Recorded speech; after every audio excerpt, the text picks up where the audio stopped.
After transmigrating into a novel, the yandere male lead teases and spoils me.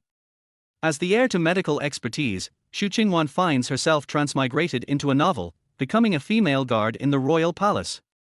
She thought that completing the system's tasks and quickly following the plot would allow her to return to her original world. However, things take an unexpected turn. The prince, who was supposed to dote on the female lead with deep affection, starts teasing and spoiling her instead. The female lead, who was meant to fall for the prince at first sight, becomes like a sister to Xu Qingwan, sharing love and care. As Xu Qingwan, the personal female guard, completes task after task, she finds herself sinking deeper and deeper into danger. It seems like the yandere prince has her in his grasp. Chapter 1. The cold wind howled, and the night rain tapped against the window. Suddenly, several dark shadows leaped over their high walls and stealthily entered the Yunwang manor. "Host, wake up! It's time to do their task." Xu Qingwan, who was sleeping soundly while hugging her pillow, was suddenly jolted awake by the system's voice. Annoyed, she threw the pillow on the floor and grumbled, "I was just about to enjoy some skewers. Can't you wait until I finish eating before calling me?"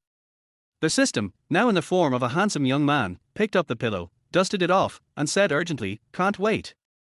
There are assassins. You need to hurry and save the prince." "What? Assassins?" Xu Qingwan tensed for a second, then relaxed and rolled her eyes at the system. "Does he even need me to save him? Don't you know he's invincible? Who can kill him?" The system replied, "Qingqing, in the plot at this moment, you're the one who, as the female guard, arrives just in time to save the male lead. So what? If I don't save him, he won't die anyway." Xu Qingwan was still thinking about the grilled skewers in her dream, imagining the sizzling meat. She couldn't help but smack her lips. The system warned, "Warning, if you don't follow the plot, you'll stay in this book forever and never get to eat fried chicken and beer or crispy grilled skewers." Fine. I'll save him." Xu Qingwan had no choice but to compromise. She sprang out of bed with a roll, grabbed her Qingfeng sword, and rushed out the door with elegance. Xu Qingwan had accidentally transmigrated into a book and was forcibly bound to a system. The system informed her that she had become a female guard in the Yunwang manor of the Shifeng kingdom, responsible for protecting the regent Yunyi, who was also the male lead of the story. The prince, though disabled and weak, was portrayed as a delicate figure who wheezed with every few steps. As the female guard Xu Qingwan, she faithfully protected the prince, secretly harboring feelings for him. It wasn't until the final moment that she realized the prince had been pretending. He was actually an expert martial artist with 8-pack abs. In the end, the prince married his first love, the female lead, and the female guard died shielding him from an arrow. To return to her original world and indulge in grilled skewers and fried chicken, Xu Qingwan had to complete all the tasks assigned by the system. If she missed even one, she would have to stay in this book for another year. With her Qingfeng sword in hand, Xu Qingwan stormed into the prince's bedroom and saw the prince, seated in a wheelchair, cornered by assassins.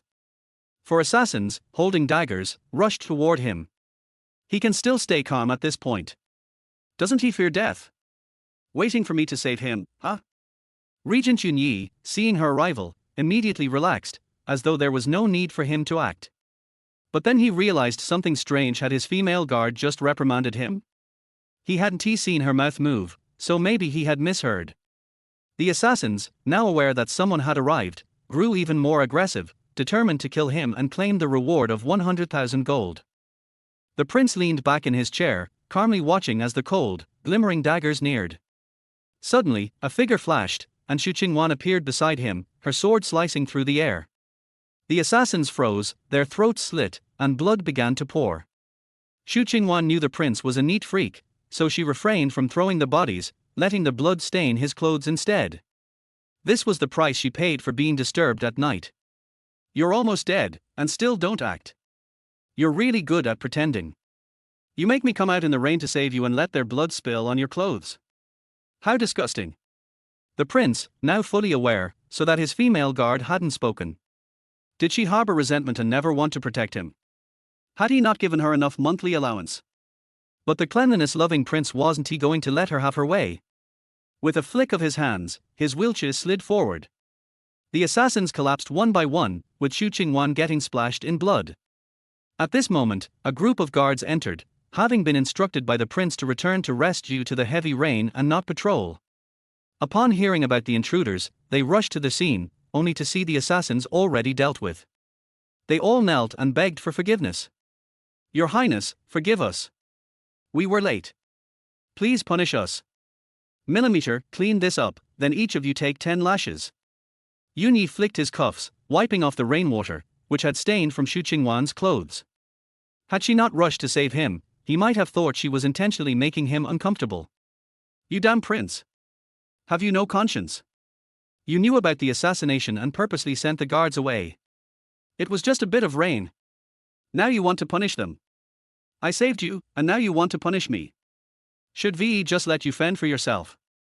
Xu Qingwan scolded the prince, then turned and kneeled on the ground. In the original story, she had also been part of the group receiving lashes. Subordinate obeys their command. She followed the other guards and prepared to leave, but then she heard the prince's cold voice. "Xu Qingwan, stay." What? Had she misheard? This wasn't how the plot was supposed to go. She looked up and saw the prince staring at her with a playful expression. "System, come out here.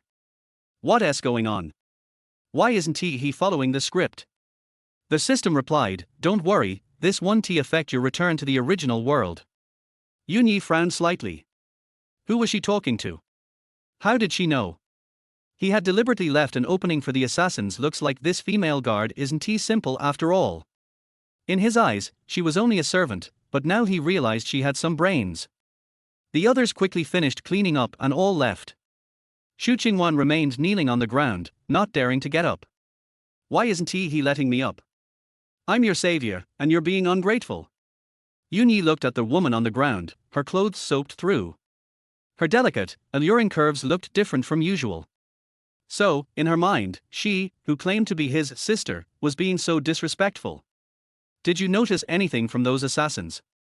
This woman, he had saved her from a prince in a neighboring kingdom. Could she be an enemy spy? Replying to your highness, I didn't notice anything. Xu Qingwan kept her head bowed respectfully, her eyes fixed on the floor. You know full well that they were sent by the prime minister, don't play games with me. Yuni narrowed his eyes, intensely watching the woman kneeling before him. This woman knew too much. Why won't he let me leave? What does he want? It's so cold, my clothes are drenched, don't you see? He really doesn't understand how to cherish a lady. Heh. Yuni couldn't help but chuckle, observing her. Whatever your purpose is, you'll never deceive me. You have made a contribution in saving the princess' life. I will reward you with a hot spring bath. What? What did he just say? This wasn't part of the original plot. In the original story, it was just you and Xinlingyan enjoying the hot spring while I watched from the side. Chapter 2. Xinlingyan? Who is that? When did this prince ever bathe in a hot spring with anyone else? What exactly does Xu Qingwan know? Yuni cast a deep glance at her, then ordered, "Someone, come. Your servant is here." What orders does his highness have? Two maidservants entered from outside, knelt on the ground, lowered their heads, and dared not look around. Yuni coughed weakly, then said to the maidservants, "Go to the hot spring and attend to her bath." "Yes, your highness." The two maidservants stood up, still not daring to look at the prince, and came to Xu Qingwan, urging her to go first. She was cold and damp all over. If she could soak in a hot spring, it would definitely feel comfortable and prevent her from catching a cold. "Thank you, your highness." Xu Qingwan stood up and followed the maidservants out of the palace. The hot spring was located within Yuhua Palace, a bathhouse exclusively for the prince, never used by outsiders. Today, the female guard would bathe there, and the two maidservants were somewhat surprised. However, they didn't show it, only respectfully serving her. Xu Qingwan undressed and entered the hot spring pool. The smooth, warm water enveloped her skin, opening every pore. The warmth chased away the cold, leaving her feeling entirely refreshed. She couldn't help but close her eyes and leaned against the edge of the pool, enjoying the moment. At this time, the two maidservants, holding her wet clothes, left the poolside and quietly walked behind a screen. They didn't dare make a sound and saluted the prince behind the screen before placing the wet clothes on a nearby clothes rack. The prince waved his hand, and the maidservants hurriedly withdrew from Yuhua Palace. Once the room was empty, Yuni lifted his fan and began to inspect the wet clothes, turning them over one by one, but found nothing suspicious. It seemed the other side was very cautious, leaving no flaws at all. Clap. Yuni tossed the fan to the ground in frustration. It was wet and had picked up the scent of the woman's perfume. That was unacceptable. Hum? What was that sound? What are these two little maidservants doing? Xu Qingwan, still in the pool, was puzzled for a moment but then resumed enjoying the bath. After all, she wasn't carrying any silver, so it definitely wasn't hers. Click. Xu Qingwan was startled. She heard the sound of a wheelchair. She quickly turned her head, and a figure stepped out from behind the screen. It was Regent Yunyi. Damn it. No one told me the prince had this kind of fetish. The author never wrote about the regent spying on women while they bathe. He purposely gifted me the hot spring bath. Could it be that he is attracted to my looks and has improper thoughts about me? If he dares to force himself, I'll make sure he can't be a man anymore. Xu Qingwan, startled, quickly submerged her entire body in the water. Yunyi, hearing her thoughts, narrowed his eyes slightly. I don't have that kind of fetish. If I wanted to watch, I wouldn't have stayed this far away. But this woman, if she said trying to get close to me, shouldn't have this kind of attitude. Now is the perfect time to use seduction on me, yet she wants me to become impotent. Your Highness, I have urgent business to report. A guard's voice came from outside, and Xu Qingwan breathed a sigh of relief. Yunyi glanced at the edge of the pool, where only a small bit of her head was exposed, and quietly called for the person to come in. It was the two maidservants again, who came in to push him out. Outside, Yunyi's personal bodyguard, Lijian, a tall and sturdy man, immediately whispered a few words into the prince's ear when he saw him. Prepare the carriage. Yunyi's face changed slightly but soon returned to normal. He ordered Lijian, then lowered his head and fell into deep thought. Yes, Your Highness. I'll take care of it immediately. Lijian hurriedly left, and the two maidservants, with no orders from the prince, dared not move and stood respectfully by. Meanwhile, in the room just one door away, Xu Qingwan in the hot spring stared at a shadowy figure of a young man. When the system became a shadow, only she could see it. Why do I have to follow him? Just now, he was being a pervert, spying on me while I bathe. Now that I see him, I'm just so angry. The system, facing away from her, closed its eyes and whispered, Your task is to follow him into the palace and help him resolve this crisis. If you want to eat roasted kidney, a big cup of ice cream, or drink bubble tea. Stop. Fine, I'll do it. I'll complete the task. Xu Qingwan couldn't bear the torture anymore. The system kept mentioning her favorite foods, and each time it did, she swallowed a mouthful of saliva. Just as Yunyi was about to leave, the door to Yuhua Palace opened, and Xu Qingwan, now fully dressed, came out. She had changed into the new clothes the maidservants had prepared for her, a set of dark-colored, form-fitting attire, with arm protectors on the sleeves. Her long hair was tied up high, cascading down her back, looking both elegant and heroic. Your Highness, I request permission to accompany you. Xu Qingwan knelt on one knee, bowed, and showed deep respect. A cold wind blew in, and Yunyi coughed weakly for a while before regaining his breath. He fixed his gaze on Xu Qingwan, his voice weak as he asked, Do you know where I'm going? Damn it, I said the wrong thing. I can't let him know about the system, I can't let him know I know he is going to the imperial palace. Yunyi heard the word system again, and his gaze on Xu Qingwan grew deeper and more inscrutable. System. Could there be someone hidden in the shadows? What kind of method could it be, that even under his nose, it left no trace? No matter where the prince goes, I will always protect you, Your Highness. Although those assassins have been dealt with, I'm still concerned for your safety. Please allow me to stay by your side. Xu Qingwan, for the sake of the task, forced down her discomfort and sincerely pleaded. Fine. I allow you to be my personal guard, day and night, staying by my side. Yunyi emphasized the words, day and night. Everyone else thought Xu Qingwan was actively pursuing the prince, and he had agreed to her request. It seemed that she would go from being a guard to a bed companion. But no one knew if their weak prince could handle such a burden day and night. He has purposely been so ambiguous. He really is a pervert. A filthy pervert. Yunyi wasn't angry, though. He wanted to see what this woman was up to. He coughed weakly again and then ordered his men to prepare for their journey to the palace. At the palace late that night, the regent arrived without hindrance. Every palace gate opened for him, and the guards stood respectfully in his presence. Upon reaching the hall where the emperor meets his ministers, the chief eunuch greeted him warmly. Your Highness, you're finally here. Go inside and see. The emperor just had a fit of rage. The eunuch bent over and personally opened the door for Yun Yi, while Xu Qingwan pushed him inside. All of you, get out. Get out. Chapter 3. The emperor had his back to the palace door and did not see the visitor. Without looking, he swung his hand and threw a cup from the imperial desk. Xu Qingwan reacted quickly, pushing the prince aside. The cup smashed on the ground, breaking into pieces. Cough, cough, cough. Your servant greets your majesty. Prince Yun Yi, sitting in a wheelchair, slightly bent forward and lowered his head as a sign of respect. The emperor, enraged, saw that it was the prince, and immediately suppressed his anger. His expression softened somewhat, and he raised his hand to signal. Uncle, there is no need for such courtesy. How dare those servants disturb you? The prince glanced at Xu Qingwan, silently hinting for her to push him forward closer to the emperor, but noticed her eyes were wandering, not focused on him. Cough, cough. After 2 deliberate coughs, Xu Qingwan snapped back to attention and quickly pushed the wheelchair forward. I really have no reason to speak here. Why am I even here? Hearing her inner thoughts, the prince's gaze shifted slightly. Indeed, this female guard was following orders. But who was the person she was taking orders from? System, it's me, but unfortunately, you can't see me. You're in such a rage, eunuch Xu must be terrified. What exactly happened? The prince looked at the emperor, who was slumped on the dragon throne. This nephew of his had only just turned 20, yet had been on the throne for 7 years already, ascending at the age of 13.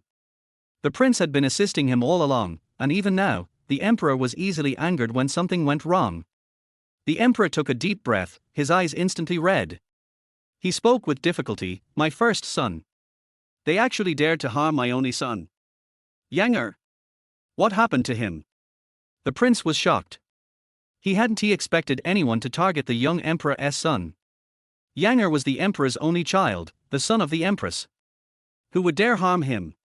But the prince, who was always calm and composed, only showed a bit of concern, with no other visible emotion. Yandere has been poisoned. Tears flooded the emperor's eyes, which he could no longer hold back. Is there an antidote? The prince frowned slightly. Although Yandere was not particularly close to him, he didn't want anything to happen to him. After all, he was the prince of Xifan. The imperial physician is treating him. The emperor wiped away his tears and gritted his teeth, saying, I will find out who harmed my son. The prince's mind raced, and he glanced at Xu Qingwan from the corner of his eye. Could this be connected to her mysterious backer?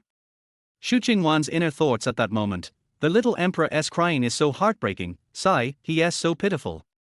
Look at that little puppy face, tear-streaked and delicate. I want to hug him. She actually felt sorry for the emperor. Could this have nothing to do with her? The prince withdrew his probing gaze, his face unchanged. Your Majesty, we have found the culprit who poisoned him. Eunuch Xu, the head eunuch outside the door, quickly stepped forward, bowing as he reported. Bring them in. The emperor's expression changed, and he sat upright, his dragon throne exuding the majesty of his imperial status. The guards brought in a palace maid. The maid appeared to be no older than 17 or 18, trembling as she knelt on the floor, her voice quivering with sobs. Your Majesty, please spare me. I was forced to do it, I will never dare again. Who forced you? The emperor's voice was filled with anger as he gripped the edge of the imperial desk. His hands were trembling with rage. Speak up honestly. The palace maid, trembling as if she were about to fall apart, replied, It was someone from the Yun family, from the prince's residence. They said if I didn't do this, the prince wouldn't spare my family. Your Majesty, please forgive me. What? She is directly accusing the prince of this. How bold. Is this what you meant by a crisis? Do you want me to solve this case? The system was silent, and Xu Qingwan was left to face the consequences alone. The people in the hall were shocked by the maid's confession, especially Eunuch Xu, whose expression shifted several times. He clenched his teeth, barely holding himself back from speaking. Such a clumsy accusation, didn't the emperor see through it? The emperor froze for a moment. He had not expected this incident to be aimed at the regent, attempting to harm his son and frame the prince for it. Truly, a clever double-edged strategy. Bang! The young emperor slammed his fist on the table, causing everyone to kneel in fear. Xu Qingwan reluctantly followed suit. From above, the young emperor's voice echoed, "Uncle, I believe this matter has nothing to do with you. But those in your residence must be thoroughly investigated." The prince nodded, his expression still calm and unreadable. "I will get to the bottom of this and give your majesty an explanation." Just then, a figure rushed in. It was Zhang Tai, an elderly physician from the Imperial Medical Office. Trembling and teary-eyed, he fell to his knees and said, "Your Majesty, we are helpless. The Crown Prince, he is vomiting blood continuously. It's not looking good, Your Majesty, you must hurry." The Emperor immediately stood up and rushed to the Crown Prince's chamber, almost tripping on the door threshold in his haste. The prince gestured for Xu Qingwan to push him along, deciding to see his nephew for possibly the last time. Xu Qingwan watched the young emperor's frantic steps ahead of her and sighed inwardly. The poor little emperor, so unfortunate. Hearing her inner thoughts, the prince's eyes flickered. This woman had followed him into the palace for what purpose? Inside the crown princess chambers, imperial physicians were kneeling on the floor. The empress was helplessly wiping away her tears, while palace maids worked to clean the prince. The crown prince was in a semi-comatose state, blood spilling from his mouth, not in large quantities but continuously. The emperor looked at his son, then turned to the group of physicians, roaring, "Useless! What good are you all? If you can't save Yanger, you'll all accompany him in death. Your Majesty, please calm down. We are guilty of failing." The physicians trembled, lying prostrate without daring to make a sound. The poison's origin isn't clear, but this blood vomiting can be stopped with just 1 or 2 doses of dragon liver. Xu Qingwan suddenly knelt, speaking out loud, "Your Majesty, I have a method to stop the crown prince's blood vomiting." Everyone in the room turned in surprise to look at her, even Zhang Tai, the first physician, trembled and glanced at her. She was so young, yet audacious enough to claim she could solve the very poison that the entire medical office had been unable to treat. "You?" The emperor looked at Xu Qingwan. He had never seen or heard of the regent's female guard having medical knowledge. Chapter 4. The emperor's gaze shifted to the regent, his uncle, and the people around him, thinking that the regent should be the most familiar with them. The regent, after a brief glance at Xu Qingwan, clasped his hands and said, "Your Majesty, since the Imperial Medical Court is helpless, perhaps we should let her give it a try." He had heard the woman's inner thoughts clearly just now. Why not test her with this? "Fine, if you have a solution, speak it out." The emperor stood by the bed, staring at the kneeling female attendant, seeing her as his last hope. "Your Majesty, if you take 1 or 2 ounces of the dragon's liver, grind it into a fine powder, then boil it with rootless water to extract the clear broth, and drink it, the vomiting of blood can be stopped." The head of the Imperial Medical Court, Dr. Zhang, was kneeling on the floor, trembling as he spoke, "Your Majesty, we still haven't figured out what poison the crown prince has been poisoned with. If we hastily use this prescription..." "Enough. If you have a method, use it, if not, then shut your mouths." The emperor roared, suppressing his fury, and ordered someone to immediately fetch the dragon's liver.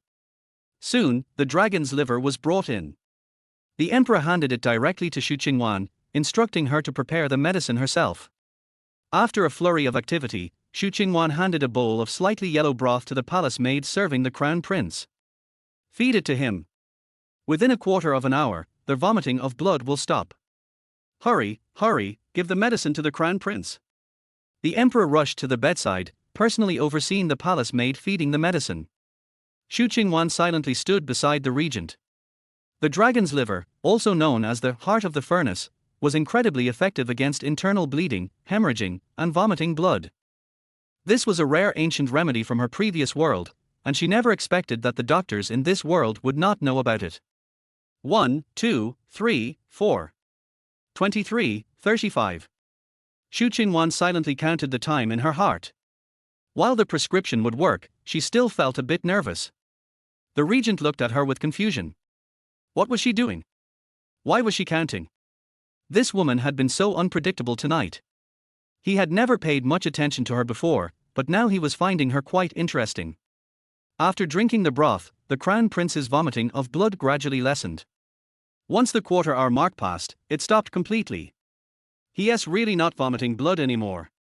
The crown prince is saved. The empress, who had been watching anxiously, broke into a smile, her face filled with joy. She gently stroked the crown prince's face, a tear falling from her eye. The crown prince's face was still very pale due to blood loss, looking weak. He only managed to open his eyes to call out, "Mother," before slipping back into unconsciousness. The emperor turned around, his face full of worry, and asked Xu Qingwan, "Why did he fall unconscious again? Is the poison cured?" Xu Qingwan kneeled again, respectfully lowering her head as she replied, "The crown prince was likely not poisoned, he probably ingested something that caused the vomiting of blood. As long as the vomiting of blood has stopped, there should be no danger to his life. Fainting is due to excessive blood loss. He still needs a remedy to replenish his blood.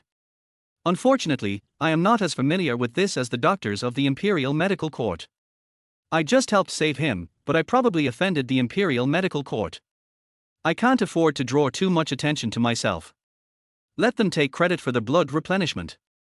Xu Qingwan knew clearly that in order to complete her mission and return to her world, she needed to protect her life first, so she couldn't afford to make enemies. The regent, listening to her inner thoughts, couldn't help but take a closer look at her. This woman had saved the crown prince, which had helped him, but she was full of mysteries. Was she a friend or a foe? That still needed to be investigated. Dr. Zhang from the Imperial Medical Court glanced at Xu Qingwan, then immediately explained the medicine prescription to the emperor, ordering someone to prepare it. "Your Majesty, your health is weak. You should return and rest," the emperor said, walking over and adjusting the regent's cloak. If it weren't for the female attendant the regent had brought, he might have lost his beloved son today. Standing up, the emperor looked at Xu Qingwan, who had been stealing glances at him, and said, "I never expected that you, a female attendant, would also understand medicine. You saved my son, and I must reward you. The little puppy is really on the right track. Hopefully, he rewards me with a box of gold. The more, the better. I can eat all the delicacies in the capital." The regent coughed lightly and deliberately spoke to the emperor, "As for the reward, I thank your Majesty for your kindness." Xu Qingwan quickly thanked, her mind racing as she thought about the money. She had realized when she first arrived that the original body was poor, with barely any copper coins left. "As long as I thank him fast enough, the emperor won't be able to retract the reward." Both of them spoke at the same time, which caught the emperor by surprise. He laughed brightly and said, "What do you want as a reward? Just speak up." The regent looked at Xu Qingwan, wondering if she really wanted a box of gold. "I would only ask for a little silver, your Majesty." Xu Qingwan smiled sweetly at the emperor.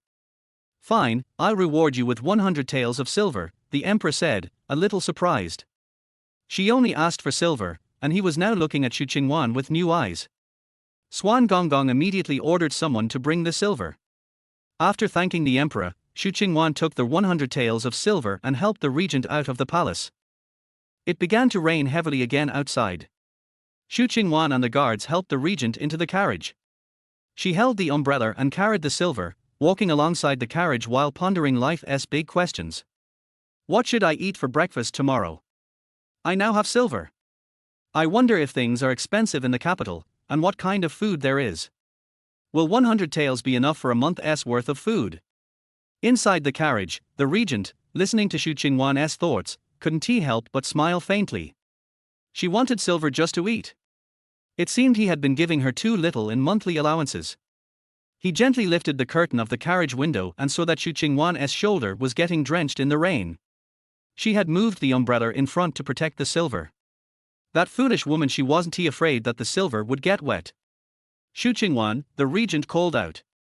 Hearing his voice, Xu Qingwan immediately turned to look.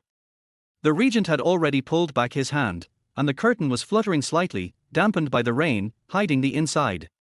"Your Majesty, I am here. Come up." Xu Qingwan frowned and blinked rapidly. "Did I hear that correctly? The regent is asking me to come into the carriage. Isn't he weak and fastidious about cleanliness, never getting close to anyone? This noble regent, could it be that he is interested in my 100 taels?" A faint smile tugged at the corners of the regent's lips.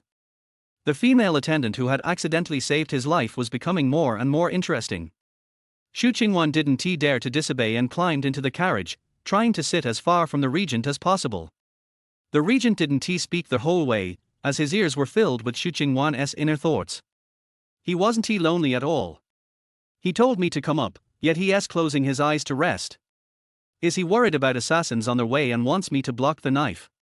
But this regent is really handsome. His eyebrows are like distant mountains, his nose as bold as a hanging gull, and his lips full and smooth. Chapter 5. Such a beautiful face, what a pity, Xu Qingwan, don't be a face lover, don't like him, there's no chance for you. Alas, if it doesn't rain, we can go for a midnight snack. We have so much money, but we have to wait until tomorrow to spend it. Face lover. What is that? Why does she always talk about dogs? What a pity. Is she in love with me? When the prince thought of this, he suddenly felt a strange feeling in his heart, but it soon disappeared, and he continued to close his eyes and rest with an expressionless face. Ching, the mission is here. The voice of the system suddenly appeared in his mind. Xu Qingwan immediately glanced at the prince nervously and said to the system. What mission? System, granddaughter of the genius doctor, Xinlingyan has been kidnapped. Your mission is to rescue Xinlingyan. After the system said this, it was about to disappear, and Xu Qingwan shouted in her heart. Wait for me. Why did I save Xinlingyan? Shouldn't the original plot be that the prince rescued the beauty, and then Xinlingyan promised to marry him? System, now the mission asks you to rescue her. I advise you to hurry up. Xinlingyan will soon turn into the alley on the left. If you miss the opportunity and fail the mission, you will be punished. The punishment is to let her stay in the book world for 1 more year, and this year is equivalent to 10 years in the original world. I will save her. Xu Qingwan gritted her teeth and put down the silver in her hand reluctantly. She was struggling with how to tell the prince about this matter. When she looked up, she found that the prince was staring at her. There was no trace of weakness in her eyes. It was very deep and complicated. Who was she talking to? Why was she so sure about things that had not happened yet? Could she predict the future? Prince, I am a little hungry. Please allow me to buy some midnight snacks. After Xu Qingwan finished speaking, she secretly looked up at the prince. He couldn't tell the prince that I was going to rescue your future wife and asked him to let me go quickly, so he had to find an excuse. It's just right. I'm a little hungry too. The prince raised his lips slightly and said to the people outside, go to the street in front and find a store for a midnight snack. Is this man doing this on purpose? What should I do? The carriage is moving slowly. If I can't save people in time, the mission will fail. The prince raised his eyebrows, smiled playfully, and stared at Xu Qingwan, who was anxious in front of him. This prince has never known Xinlingyan. I want to see what you can do. Your Majesty, I'm in a hurry. Please forgive me. After Xu Qingwan finished speaking, she turned around and jumped off the carriage. After landing, she ran quickly and jumped onto the roof of the street in the blink of an eye. The dark figure, like a nightingale, swept down the roof and landed in the alley on the left. The prince in the carriage was stunned for a moment, lowered his head and laughed. She could even come up with such an excuse. It seems that this mission is very important and interesting. Go to the alley on the left, go faster. After receiving the prince's order, the driver whipped the horsewhip, the horse galloped up, and all the guards followed. As soon as the prince's carriage appeared at the entrance of the alley, a carriage appeared on the main road and turned into the alley on the left. In the alley late at night, there was only the sound of rain and splashes on the ground. Xu Qingwan stood in the middle of the alley with a long sword in hand. Before the people in the carriage saw Xu Qingwan, their horse neighed first. The two drivers all covered their faces, wore hats, and wore raincoats. The two felt the abnormality of their horse, looked forward carefully, and found the figure blocking the middle of the road, and immediately cursed. Blind things! Get out of the way! Swish! Xu Qingwan directly showed the Qingfeng sword. Without giving the two people a chance to react, she immediately flew up and killed them. The rain curtain was cut off by the Qingfeng sword, causing a splash of water. The original owner's martial arts value was like using a butcher knife to kill a chicken to deal with two petty thieves. In a few moves, Xu Qingwan knocked the two men to the ground. One of them had a cut on his arm and the other had a sword on his leg. Seeing that they could not win, the two immediately got up and ran away. Xu Qingwan lifted the car door curtain and saw a woman, with her hands and feet tied and a piece of cloth stuffed in her mouth, struggling in the car. Tilda. Xinlingyan looked at the person who came. She just heard the fight and knew that she was saved. Tears flowed from the corners of her eyes. Don't be afraid, I'm here to save you. Xu Qingwan did not dislike or resent the heroine at all, because in the original book, the heroine was an extremely good person. The granddaughter of the miracle doctor, who was well educated, gentle and lovely, had superb medical skills, and saved the world, was a character she liked very much. Her dislike for the prince was entirely because she was upset about her original owner. Xinlingyan, who was freed, bowed to Xu Qingwan gratefully. Thank you for saving me, lady. Don't call me lady, my name is Xu Qingwan. My daughter Xinlingyan, I will definitely repay Miss Xu for saving my life. Don't be so polite, you can call me Qingwan, Qingqing, it's all right. Xu Qingwan didn't dare to speak loudly to this gentle lady. She felt like she was meeting her idol, and at this moment she felt a little happy about chasing stars. The best heroine with gentle beauty and lovely personality is now in front of her, but she can't see the lady's face clearly. Xu Qingwan feels a little regretful. Qingqing, you can call me Yanga. Xinlingyan felt that this lifesaver was very straightforward and she liked her very much. I'll take you home. After Xu Qingwan finished speaking, she fell into embarrassment. It was raining so hard, she didn't bring an umbrella, and she didn't know how to drive a carriage. How could she send her? Da. It was the prince's carriage, which was parked next to her carriage. The guard lifted the curtain, and the prince's voice came from inside. Guard Xu, you are my personal guard. Where do you want to go without my permission? He saw the scene of saving people just now. His clean and neat skills looked a bit cool. The splashes of water stirred by the Qingfeng sword caused a ripple in his calm heart. The curtain of the carriage where Xu Qingwan was also lifted by the guard, and he brought the light close to the window. The prince looked inside. Is that woman the Xinlingyan she mentioned? Never seen her before. Your Highness, Yanga is not safe alone, so I want to send her home. After Xu Qingwan finished speaking, the prince remained silent. She continued, but I can't drive a carriage, so please send someone to send Yanga home. Yanga? Do you know her? As far as he knew, Xu Qingwan didn't know anyone in the capital, and the people she knew were limited to the Yunwang mansion. We just met. Xu Qingwan answered respectfully, but she was complaining in her heart. What a slow move, whether to send her off or not. This is your future daughter-in-law, be careful not to abuse her for a while, but chase her to the crematorium. Future daughter-in-law? The prince, who was arranged to marry for no reason, coughed weakly again, and the guard who lifted the curtain quickly lowered the curtain to prevent their sick prince from being caught in the cold. Chapter 6. After coughing for a while, the prince's voice came out again. Get on my carriage. Xu Qingwan had no choice but to take Xinlingyan to the prince's carriage. My daughter Xinlingyan pays homage to the prince. Xinlingyan knew the rules very well, and bowed her head and saluted after entering the carriage. The prince just looked weak and nodded weakly. The heroine and the hero finally met, and the famous scene of love at first sight is here. Immersive CP, the elder sister is the first. Xu Qingwan's eyes turned back and forth between the two people. The more she looked, the more she felt that they were worthy of being the male and female protagonists, a perfect match. But the prince, who heard her inner voice, turned his eyes to her quietly. What male and female protagonists? Love at first sight. Are you talking about me and Xinlingyan? The prince took a look at Xinlingyan, who was gentle and dignified, and a good woman, but he was not interested. Xinlingyan sat quietly on the side. Seeing that the prince's eyes were always on Xu Qingwan, she couldn't help but look at Xu Qingwan. There was 3 points of heroism and 7 points of handsomeness between her eyebrows and eyes. She was upright, heroic and very chic.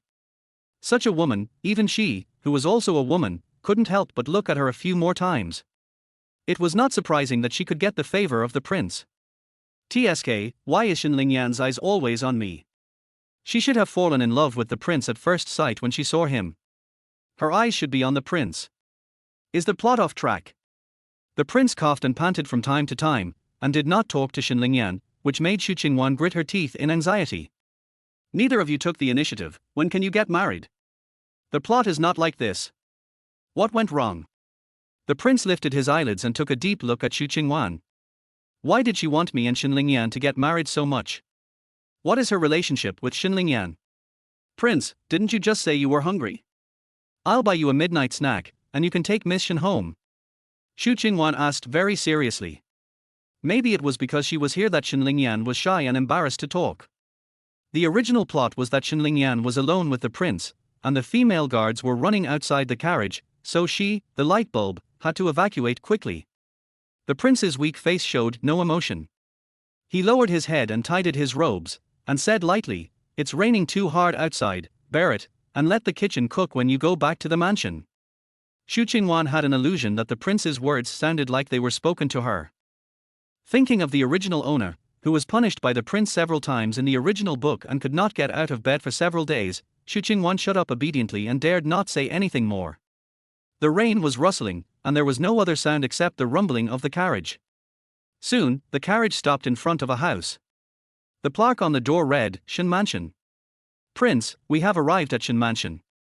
The guard outside the car, holding an umbrella, lifted the curtain of the car door. "Thank you, Prince, thank you, Miss Xu, I will repay you for your kindness today tomorrow, and I will take my leave first." Xu Qingwan bowed gently and dignifiedly, bent down and walked out of the carriage. Xu Qingwan clung to the door and said goodbye reluctantly. "Miss Xu, we will meet again. Take care." The candlelight in the car illuminated Xu Qingwan's profile. Her long eyelashes curled and cast a shadow. Her relaxed and natural smile once again caused ripples in the prince's heart. Cough, cough, cough. The prince gasped and coughed again, as if he couldn't stand the damp cold. Xu Qingwan quickly retracted her hand, returned to the car, and lowered the curtain. The prince leaned back with satisfaction. Since she was his personal guard, he could only focus on him and pay attention to him at all times. Alas, this disease has to be pretended all the time. It's really not easy for the prince. Xu Qingwan's inner complaints made the prince pause. She knew I was pretending to be sick? How did she know? I know the people around me very well, but this woman is not under my control. This feeling is not good. It seems that I have to spend more time on this female guard. As the regent of Shifeng country, he has the power of one person and 10,000 people, and he also bears the dangers and troubles that ordinary people cannot bear.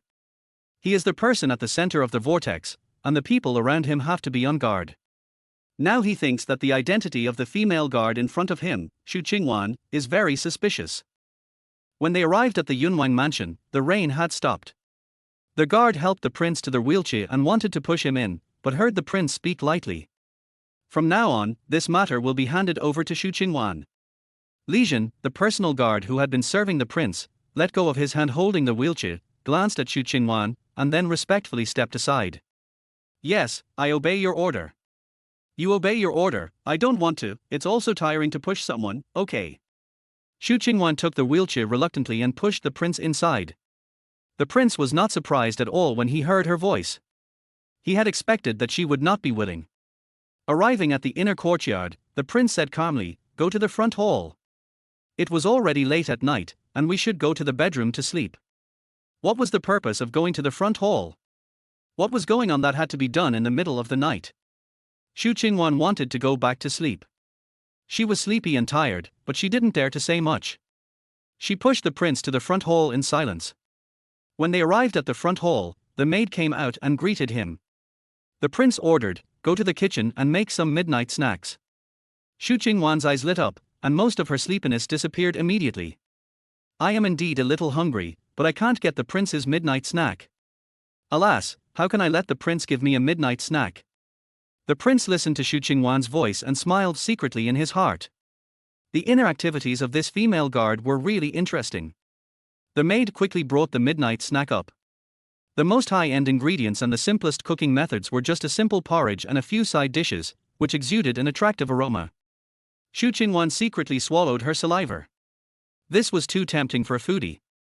The maid set the dishes for the prince, then stepped aside. The prince picked up the chopsticks, picked up a bite of food, and slowly put it into his mouth to eat. Alas, my life is miserable. I watch while others eat. I stand while others sit. It's not easy to be a personal guard. The prince almost bit his tongue. Does his female guard think this way every time he sees him eating? Gurgle. Xu Qingwan's stomach called out very inappropriately. Xu Qingwan held her breath in embarrassment and secretly raised her eyes to look. Don't let anyone hear her. It's too embarrassing. Fortunately, the prince didn't look back. The Prince Yuni had excellent hearing, and he heard it clearly. This meal was specially prepared for Xu Qingwan, and he just wanted to hear what she thought. If he continued to tease her, the female guard might resent him, so he put down his chopsticks and said lightly, "Xu Qingwan, come here." Xu Qingwan walked over silently and glanced at the midnight snack on the table. Although it was not as delicious as the fried chicken, beer and barbecue, it was also very tempting. Chapter 7. Xu Qingwan, I'm here. Prince, sit down and have a midnight snack. Prince's face was calm, and he still looked weak when he spoke and moved, but he looked at her with a playful look. In the original plot, the female guard was just a guard here with the prince, and had never eaten with the prince. What's going on now? Has the plot gone off track again? Just a guard, do you just want to be a guard in my Yunwang mansion? Prince looked at Xu Qingwan deeply, with some calculations hidden in his eyes. Thank you, Prince. Xu Qingwan hesitated for only a second, then sat opposite the prince, picked up the chopsticks and started eating. Maybe the prince didn't like eating alone, and it was an order, so she didn't dare to disobey. No matter what the reason, Xu Qingwan felt that there was nothing wrong with sitting down to eat. Xu Qingwan tasted every dish. This was much more delicious than the big pot dishes she had been eating since she came here. It was simply delicious in color, aroma, and shape, comparable to the delicacies of a 5-star chef. It's so delicious, so delicious, so delicious. While praising in her heart, she kept putting it into her mouth. The maids next to her were all stunned. The two maids didn't dare to speak, they looked at each other and were secretly surprised. The way the female guard ate was too unrefined. She ate with such big mouthfuls. Wasn't she afraid that the prince would dislike her? Just promoted to a personal guard by the prince, she sat at the same table with the prince for supper. What magical power did this female guard have? The prince on the side was also stunned. He had never seen a woman eat so boldly. She enjoyed eating very much, as if the food was something that should not be missed. The prince, who had never been interested in food, was aroused by the person in front of him. He thought for a moment, picked up the chopsticks again, and started eating. The food in his mouth seemed to have a soul, and suddenly the taste changed, as if it could make people happy. Xu Qingwan was eating happily. Seeing that the prince was still so elegant and gentle, she took a big mouthful of food and put it into her mouth, chewing and smiling at the prince. You are really wasting the food by eating like this. Delicious food should be eaten in big mouthfuls. It seems that this thing is very unpalatable. It may also be that the prince is a rich man, and he doesn't care about this kind of food. He should really let him taste the big pot dishes that the guards eat, so that he will know how lucky he is. Listening to the woman in front of him complaining in his heart, the prince swallowed the food in his mouth with difficulty, and a cunning flashed across his eyes. Guard Xu, don't you usually have enough to eat? Xu Qingwan swallowed the porridge in her mouth with a gulp, not understanding what the prince meant. Did she eat too much and he didn't have enough to eat? Reply to the prince, I'm full.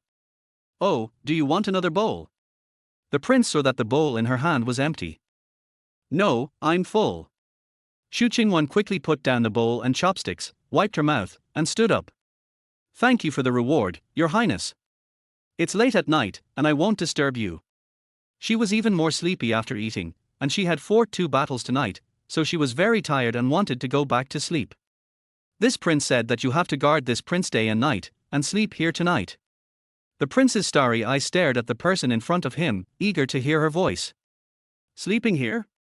Don't you have any intentions towards me?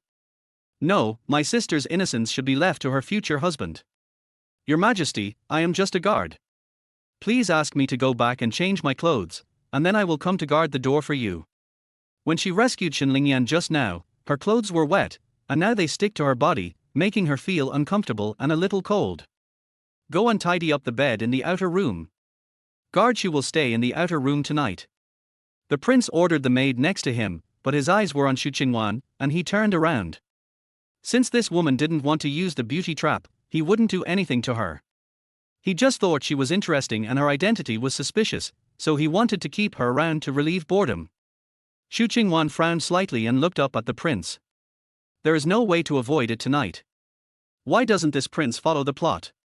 The prince didn't know what the plot she was talking about was, thinking that it might be their plan.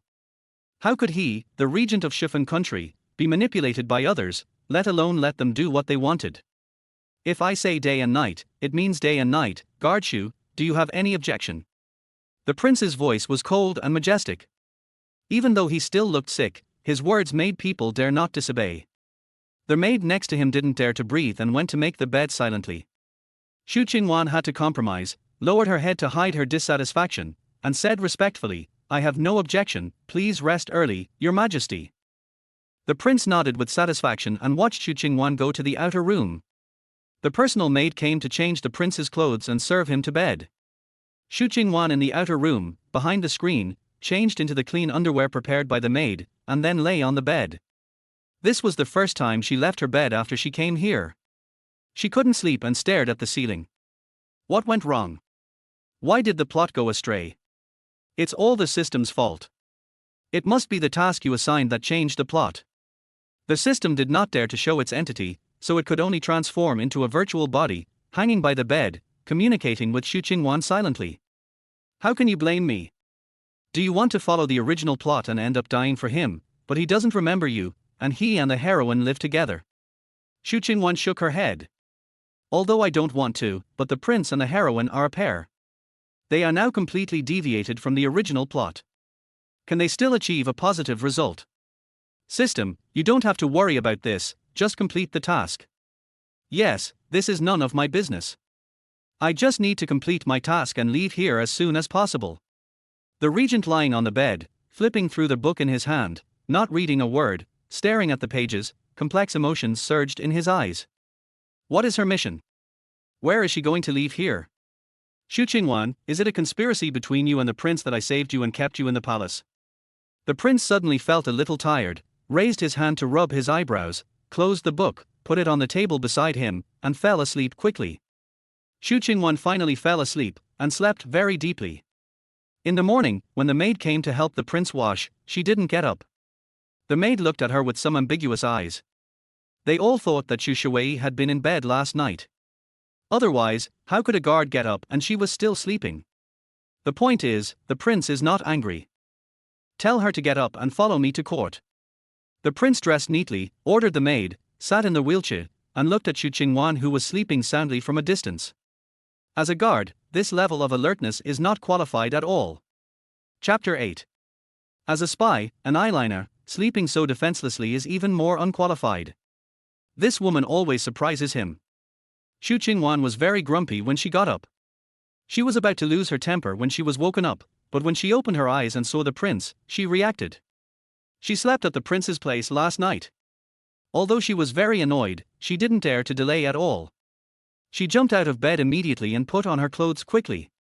It's just Ju Ba Pi, worse than 996. Sister just saved you last night. You woke me up after sleeping for a while, you bastard. The prince is so great. Can the prince not let people sleep? The prince listened to the female guard scolding herself in her heart, but she was not angry at all. Instead, she found it very interesting. He held back his laughter and stared at Xu Qingwan, wanting to see what she would do. As a result, Xu Qingwan was very self-aware. How could she dare to disobey the prince's order?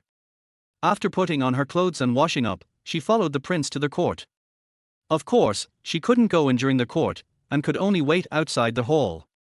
The news that the female guard of Yunwang Mansion saved the eldest prince had spread in the palace. The eunuchs outside the hall secretly looked at her, which made Xu Qingwan feel a little uncomfortable. The young eunuch didn't dare to approach and talk, because he knew that the regent's rule was very strict, and his guards would definitely not chat with him. Xu Qingwan was really bored outside, so she could only look up at the sky and count how many birds flew by. His Royal Highness the eldest prince is here. Suddenly a shrill voice brought Xu Qingwan back to her senses. She looked in the direction of the voice and saw a child of 5 or 6 years old, surrounded by a group of palace servants, walking towards her. It was the eldest prince that day. At this moment, his face was ruddy and he could no longer see the sick look. Greetings to His Royal Highness the eldest prince. Xu Qingwan and other palace servants bowed and took a sneak peek. Judging from the child's complexion, he was already well. Get up. Although the eldest prince was small, he had the posture of an adult. He held the dignity of a prince in a proper manner. When everyone got up, he looked up at Xu Qingwan. You are the one who saved me. It was just a small effort, I dare not take credit for it. Your Highness looks so good, it must be the good treatment of the Imperial Hospital. When talking in the palace, you must always keep your IQ online, otherwise Xu Qingwan is afraid that she will not survive more than 3 episodes. You are my savior, I want to thank you. The eldest prince is a smart kid, blinking his big eyes, thinking for a while, and then continued. Father said that you like silver, but the grace of saving a life cannot be repaid with a few taels of silver. If you have any difficulties in the future, just come to me. The eldest prince patted his chest, full of momentum, and made Xu Qingwan laugh. Phut, okay, then thank you, Your Highness the eldest prince. The eldest prince rolled his eyes, feeling that this seemed a bit inappropriate, lowered his head and took off a jade pendant from his waist, and handed it forward with a pair of chubby hands. This is for you as a token of trust. If someone bullies you, take it out. Xu Qingwan was very surprised that he knew how to give a token of trust at such a young age. She was in a dilemma whether to accept it or not. Your Highness, this jade pendant is too valuable. I dare not take it. You should keep it for yourself. The prince was too young. Xu Qingwan felt that if she accepted it, she would be suspected of deceiving a child. The eldest prince liked the sister in front of him very much. Seeing that she did not want it, he said unhappily, No, do you dare not listen to this prince? Well, she used her status to pressure others. Xu Qingwan quickly bent down, took it with both hands, and thanked him with a smile. Thank you, Your Highness the first prince. The eunuch next to her did not stop her. It should not be a very important jade pendant. Xu Qingwan decided to accept it first. Okay, can you play with me now? The eldest prince blinked and finally showed a little bit of the mischievous look unique to children.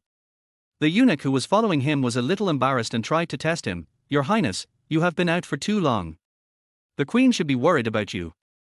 Let's go back quickly. The eldest prince pouted a little unhappy and glared at the eunuch who was serving him. I just came out for a while. My mother won't worry. Your Highness, I will wait for the regent here. You should go back with the eunuch. Don't let the queen worry. I will play with Your Highness when I have the chance in the future. Xu Qingwan squatted on the ground and smiled gently. She wanted to touch the head of this little baby, but she held back. Not everyone can touch the head of His Highness. The eldest prince was a little unhappy, pouting his mouth, and said pitifully, Then remember to find me to play next time you enter the palace. The eldest prince was born with a handsome face, big eyes and double eyelids, a red mouth, and a round face with a little baby fat. He looked like a glutinous rice dumpling and wanted to be kissed. Xu Qingwan also liked him very much. She smiled and coaxed, Okay, I'll remember it next time. The eldest prince looked back every step and followed the palace servant to leave. Xu Qingwan kept looking at the back of the little prince. This eldest prince in the book seems to have no intersection with me. It seems that the plot has completely collapsed, alas. Xu Qingwan sighed and felt quite sad. Before she could get her emotions ready, the voice of the system sounded in her mind. Emergency mission, go to the Shen family and rescue Xinlingyan. Shen family. What happened to Xinlingyan? System, go quickly, otherwise it will be too late. It was the first time that Xu Qingwan saw the system so impatient, and she didn't ask any more questions. She turned around and told the palace servant next to her to tell the regent that she had something to do and had to leave first, and then hurried out of the palace. The regent, who was attending the morning court in the hall, could still hear the voice of the female guard through a palace door. Suddenly, he heard her talking about the Shen family, and then there was no movement, and he couldn't help wondering. Why is it that Xinlingyan again? This is the palace. Could it be that the people who contacted her could come and go quietly? What method did she use to contact him? How could she not see any flaws? The emperor on the dragon throne felt very uncomfortable when he saw the regent lowering his head, looking weak, slightly pale, and coughing from time to time. Listening to the minister's attack on the regent, the emperor couldn't help but roared, Okay. The emperor was angry, and several ministers who impeached the regent did not dare to speak. The emperor glared at them angrily, and his tone softened a little. You all blamed the emperor's uncle for this matter, but it was the emperor's uncle's female guard who saved the emperor's life. If the emperor's uncle wanted to harm the emperor, why would he do this? The ministers glanced at each other and said nothing. You don't believe in the emperor's uncle, but I do. The emperor's uncle will investigate this matter thoroughly. I will give you an explanation. The Queen Mother's brother, Prime Minister Li Heng, said, "Your Majesty, even if the regent is unaware of this matter, he is also a member of his family. He is not strict in governing his subordinates and is not good at judging people. I think the regent is also responsible, right?" Prime Minister Li Heng has always been in opposition to the regent. He is a member of the Queen Mother's faction. At this time, he seized the opportunity to come out and add insult to injury. The whole court of civil and military officials knew what was going on, and no one dared to speak out at this time. The emperor had a headache. He took a deep breath and said in a deep voice, "The emperor's uncle said that he would investigate it thoroughly. Let the emperor's uncle investigate this matter. Don't discuss it anymore." The prime minister wanted to say something, but the emperor waved his hand, "Adjourn the court." The regent had not spoken all the time. He had said what he should say long ago. After adjourning the court, he was pushed out of the palace by the palace people without even a glance at Prime Minister Li Heng. Chapter 9. He knew exactly what Li Heng was thinking. He didn't want to argue with Li Heng now. He just wanted to know what his female guard was doing. After leaving the palace gate, there were only palace guards outside the gate, and there was no trace of the female guard. The prince looked at the eunuch beside him with a normal expression, and the young eunuch immediately stepped forward to reply. "Your Highness, your female guard left a message for you, saying that she had left in advance because of an emergency." "Oh, did she say where she was going?" The prince looked up at the high palace wall. It seemed that the female guard was very disobedient. If she left his sight, she would find an opportunity to fly away. She didn't say where she was going. The young eunuch also felt strange. The female guard stood here and suddenly said that she had something important to do, but no one came to pass on the message. The prince remembered the voice he heard, the Shen family, Shen Lingyan. He knew where the female guard was going. "Li Jin, after leaving the palace, let's go to the Shen family first." Li Jin was still waiting on the left and right, so he pushed the prince away at this time. After leaving the palace, he got on the carriage and rushed all the way to the Shen family. At this moment, Xu Qingwan was standing in front of the gate of the Shen family. Looking at the open gate of the Shen family, she couldn't help but frown and nervously clenched the Qingfeng sword in her hand. The gate of the Shen family was wide open, and it was a mess inside, as if it had just been robbed. Xu Qingwan walked into the door cautiously, turned around the screen wall, and saw a scene that made her scalp numb.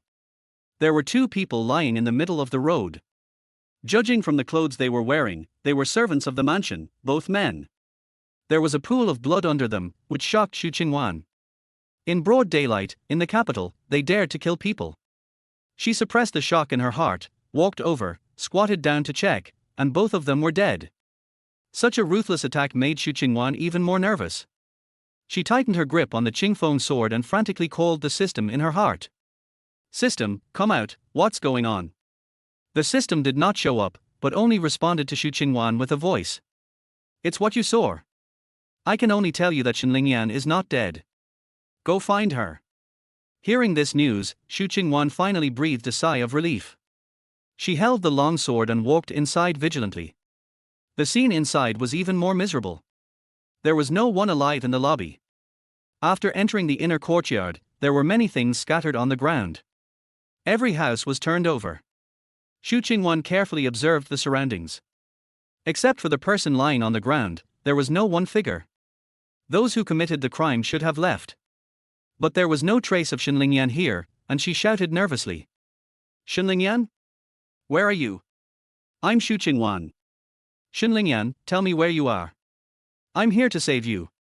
She didn't dare to shout loudly, fearing that the criminals hadn't gone far and she would call them back. However, she shouted for a while, but there was no response. At this time, she had walked into a boudoir, which should be the bedroom of the women in the Shen family. The bronze mirror was thrown on the ground, the makeup box was also thrown on the ground, and the jewelry was scattered all over the ground. A plum blossom hairpin caught Xu Qingwan's attention, and she walked over to pick it up and took a closer look. Isn't this what Shen Lingyan wore on her head last night? This should be Shen Lingyan's bedroom. Xu Qingwan picked up the hairpin, put it in her arms, and carefully walked around the room. "Shen Lingyan?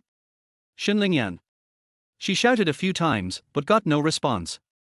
There were not many places in the house where people could hide, and she searched everywhere. "It seems she's not here. Can't you tell me where she is?" Xu Qingwan frowned anxiously and summoned the system again.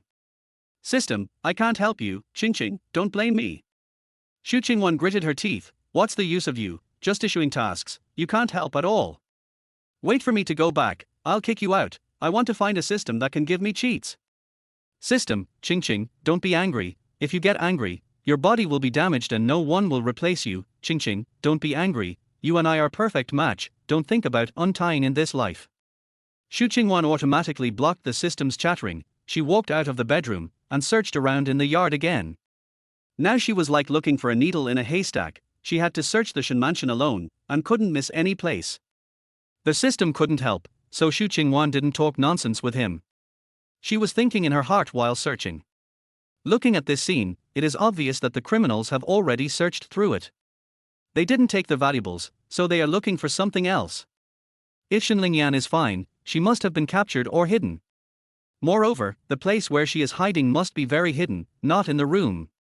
The system asked her to come to rescue people and specifically came to Shen Mansion, which means that Shen Lingyan is still in Shen Mansion. Xu Qingwan walked around the yard, looking for a hidden place where she could hide. At this moment, the regent who arrived outside Shen Mansion, sitting in the carriage, finally heard Xu Qingwan's voice again across the high courtyard wall. The female guard's mind made him look at her with new eyes. When encountering things, she can analyze calmly, which is very rare. Lijian, take someone in to take a look. The prince was not going to go down, and ordered the personal guards.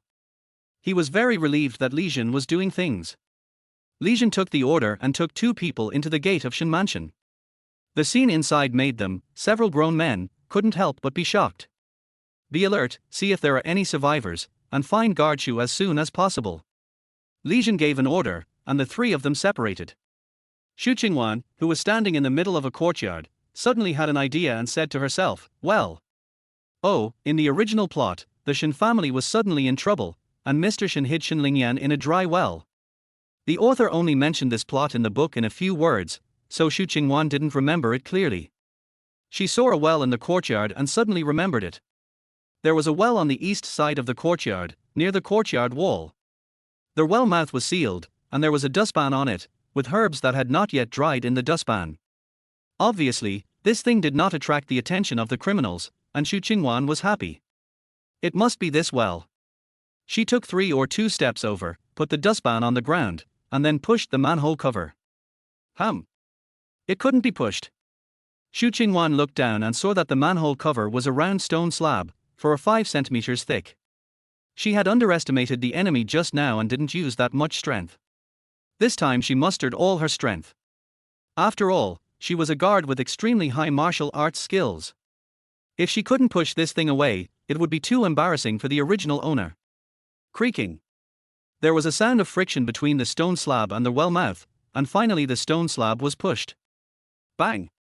The stone slab fell to the ground, and the well mouth was completely exposed. Chapter 10. Xu Qingwan took a breath and leaned over the well mouth, supporting the edge of the well with both hands. In the dim light, she saw a figure squatting at the bottom of the well. Shen Lingyan. Shen Lingyan, who was at the bottom of the well, trembled all over. She started to be afraid when she heard the movement at the well mouth. It was a huge fear. She was hidden here by her grandfather. What she was holding in her arms was the most important thing of the Shen family. She must not be found by those evil people. She was hidden in the well, listening to the screams and chaotic footsteps outside, each of which seemed to hit her heart hard, forcing her to grit her teeth. But the great grief and fear made her cry out loud, and in order not to be discovered, she bit her arm hard. After a while, it was finally quiet outside. She squatted at the bottom of the well, tears kept flowing down her cheeks. She knew that she had no home, and her only relative, Grandpa, didn't know what happened. If Grandpa was still alive, he would definitely let her out. After waiting for a long time, she finally heard the movement again, but the footsteps didn't sound like Grandpa's. Did those criminals find her? What should I do? Even if I died, the things in my arms couldn't be taken by those people. Just when she was about to hide the things, she heard a familiar voice. Trembling and looking up, seeing the person with his back to the light at the well head, Shen Lingyan made a sound in disbelief. Yes, is it Qing? Xu Qingwan finally breathed a sigh of relief. She said to Shen Lingyan at the bottom of the well, "It's me, don't be afraid, I'll find something to pull you up. This is an abandoned dry well, so there is no rope. Xu Qingwan was about to find a rope, but before she turned around, Li Jin came from behind. Guard Xu, do you need help? Li Jin had no friendship with Xu Qingwan before, because Xu Qingwan was brought back by the prince from outside, and she was silent and taciturn, and she was also the only female guard in the Yunwan mansion. In order to avoid suspicion, Li Jin rarely contacted Xu Qingwan privately. Xu Qingwan was not so unfamiliar with Li Jin. Li Jin in the book is a very resolute and loyal guard, and he is also very good at martial arts. Although his role is not important, he is very likable, and Xu Qingwan has a good impression of him. Without hesitation, she said very naturally, find a rope and pull Miss Shen up. Okay, wait a moment. Li Jin turned around and went to find a rope. The natural feeling of guard Xu, without a sense of distance, made him relax. Ching ching, ching ching. Shen Lingyan stood up and looked up at the person in the light. Although she couldn't see her features clearly and was facing the light, she felt very relieved.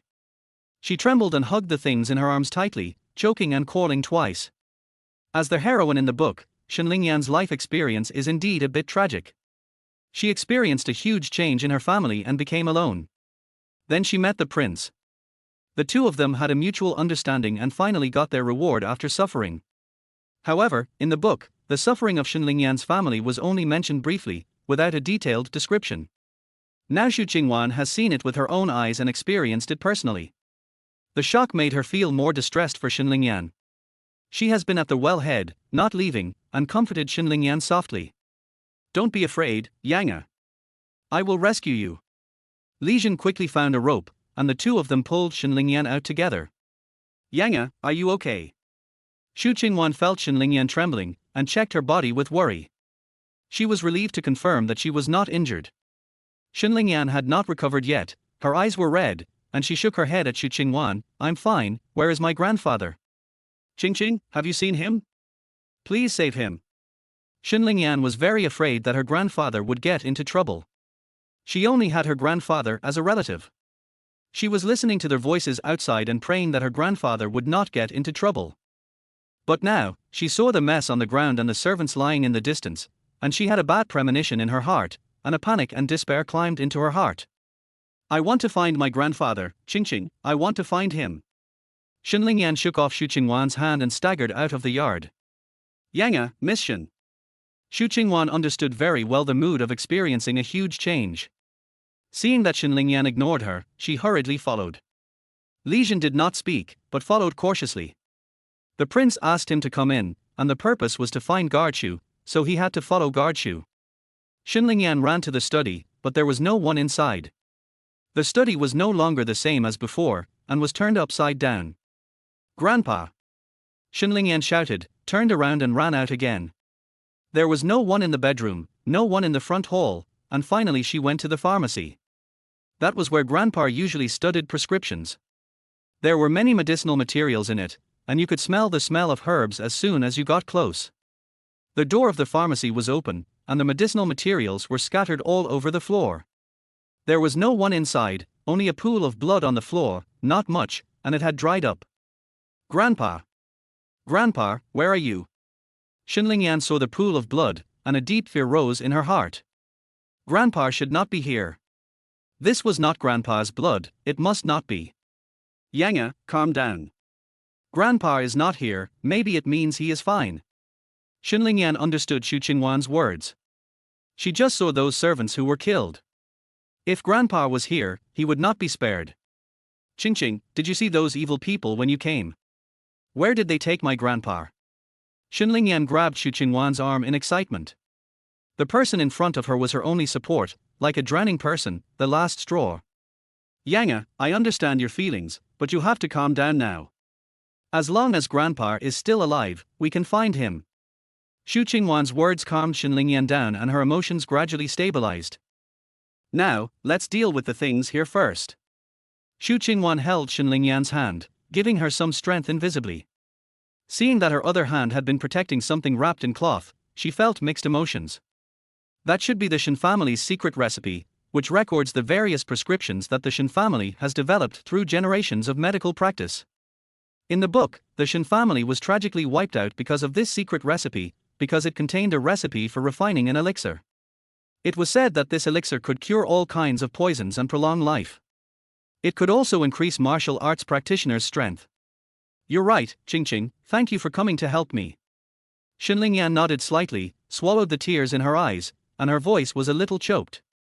She unconsciously clenched the cloth bag in her hands. It was because of this thing that the Shen family was gone. No matter what, she had to protect the things left by her grandfather. Chapter 11. Li Jin also sympathized with Xinlingyan very much, but as a member of Prince Yun's mansion, he had to obey the prince in everything. He glanced at the two of them and said, "Guard Xu, the prince is outside, why don't you report to the prince first?" As a guard of Prince Yun's palace, no matter what he does, it is related to Prince Yun's palace. The prince has always disliked his subordinates causing trouble, and he dislikes his subordinates acting on their own. Since Guard Xu interfered in the affairs of the Shen residence, Li Jin felt that he had to tell the prince first. There are a lot of things to deal with here, especially those who were killed. It is not easy to deal with them, and Xinlingyan is not suitable to handle them personally now. She didn't know how long it would take her to handle this on her own, and she really needed help. The hero helps the heroine. This is the plot in the book and there is no point in using it. Xu Qingwan nodded and said, "Okay, I'll go now." She turned her head and glanced at Xinlingyan. Xinlingyan was still in grief and looked distraught. It was not safe to leave her here alone. Xu Qingwan supported Xinlingyan and walked out of the Shen mansion together. The prince's carriage was standing by the wall not far from the gate. The horse was standing obediently with its head lowered. The prince in the carriage was lifting the door curtain with a folding fan and looking outside. His female guard finally came out. He felt a little bored after not hearing her voice for such a long time. "Your Highness, Guard Xu has been found. The Shen mansion has encountered an accident, but no thieves have been found yet." Li Jin walked to the front of the carriage first, nodded respectfully and reported. The prince just nodded and looked up at his female guard. He didn't care about the affairs of the Shen mansion. Either the miracle doctor's reputation was too famous and brought him trouble, or he offended someone. In any case, it was nothing more than a struggle for interests. There were too many such things in the world. The regent, who had experienced many hardships, had become able to remain calm about such things. What he was really interested in was his female guard Xu Qingwan. She was able to arrive in time twice to save Xinlingyan. What does this have to do with the Shen family? How did the person who contacted her secretly contact her? This is what he wanted to know most. Xu Qingwan didn't know what the prince was thinking. She was only worried about Xinlingyan. She pulled Xinlingyan over and said to the prince respectfully, "Prince, there is only Miss Shen left in the Shen mansion. Please send someone to help deal with the funeral affairs of the Shen mansion." There was still no emotion on the prince's face. He just glanced at Xinlingyan, then stared at Xu Qingwan, and slowly said, "Li Jin, send someone to report to the government and let them handle it." "Yes, Your Highness." Li Jin immediately took the order and left. It was indeed right that she reported the incident to the police immediately after it happened. She was in a state of panic and, because she knew the original plot in the book, she had preconceived ideas, so she asked the prince for help. Although this man was too cold and directly pushed the blame to the government, his arrangement was reasonable. Xu Qingwan did not say anything else, but just stared at the prince secretly. The funeral arrangements have been made, and Miss Shen should also make some arrangements. Why doesn't the prince say anything? Shouldn't he show sympathy to Miss Shen, take her in, and then develop a relationship with her? The prince's eyes flashed with brilliance. He actually didn't know that his maid was so concerned about his marriage and secretly left the palace to save people just to help him find a marriage partner. He would never do what she wanted. "Xu Qingwan, you left without permission and neglected your duties. What crime should you be charged with?" The prince looked so calm and serious that people ignored the fact that he was a sickly person. Xinlingyan, who was standing beside him, became nervous. It seems that Guard Xu came to save her, but the prince didn't know. Was he going to punish her? She couldn't let Guard Xu get punished. "No way, I saved your wife, and you want to punish me. Where is justice?" "Forget it, you don't know yet, this is your future princess, I won't bother with you." Xu Qingwan's anger was extinguished by herself. She said sternly, "My lord, this is an emergency. I asked my father-in-law to bring you a message." The prince's face was still cold and indifferent, but he was snorting in his heart. "Princess? When will it be your turn to make the decision on my affairs? He was becoming increasingly unable to understand this female guard of his own. You are my personal bodyguard. Instead of protecting me, you come out and meddle in my business. This is dereliction of duty. Whatever you do without my permission, you will be punished. As a prince, his authority cannot be challenged. Wrong is wrong, and rewards and punishments are clear. Moreover, this female guard knew too much and her identity was too suspicious, so he had to teach her a lesson. Am I meddling in other people's business? When she becomes your princess, you will know how to thank me. Xu Qingwan rolled her eyes fiercely in her heart, suppressed her anger, and said coldly, "Yes, I know I was wrong, and I am willing to accept the punishment." Xinlingyan felt very guilty for being punished for saving herself, and also felt sorry for Xu Qingwan. Although she was a little afraid of this cold-faced prince, she still plucked up her courage, knelt on the ground, and begged the prince for mercy. "Your Highness, guard Xu is my savior and the benefactor of the Shen family. If your Highness wants to punish her, Ling Yang is willing to take the punishment for her. Please, your Majesty, spare guard Xu." Xinlingyan had just experienced a huge change, and her expression was still panic-stricken and sad. At this moment, there were tears in the corners of her eyes, and she looked pitiful. Xu Qingwan was very touched by Xinlingyan's action. Seeing her red eyes, Xu Qingwan felt a little distressed. Xinlingyan was a weak young lady, and she could not bear the beating. Xu Qingwan naturally would not let her take it instead of herself. "Yang, you don't have to suffer for me. Every injustice has its perpetrator, and every debt has its creditor. I was wrong, and I must be punished." Xu Qingwan glared at the prince with resentment, then quickly lowered her head. Although she was unhappy, she didn't dare let the prince see it. She was brave, not stupid. "HMPH, I'll keep this in mind for you. It's never too late for a gentleman to take revenge." The prince turned a blind eye to Xinlingyan's pitiful appearance and was unmoved. He felt a little strange when he heard Xu Qingwan's words, "Every wrong has its perpetrator, every debt has its creditor." After thinking about it, he knew what it meant. Guard Xu was making innuendos and holding a grudge in his heart, waiting to settle the score with him later. After glancing at Xinlingyan, the prince fixed his gaze on Xu Qingwan, and said word by word in a slow tone, "I never thought that the helpless guard Xu would have such a loving sister so soon." Why are you being so sarcastic, Your Majesty? What's the point of deliberately emphasizing the loneliness and helplessness, and the deep friendship and loyalty? This deep bond of love is only because I saved her. The prince's eyes flickered, and his guess was overturned once again. Could it be that Xu Qingwan and Xinlingyan really don't know each other? But she saved people twice, and each time she said that it was her future princess. Isn't this the plan of her and the people behind the scenes? Chapter 12.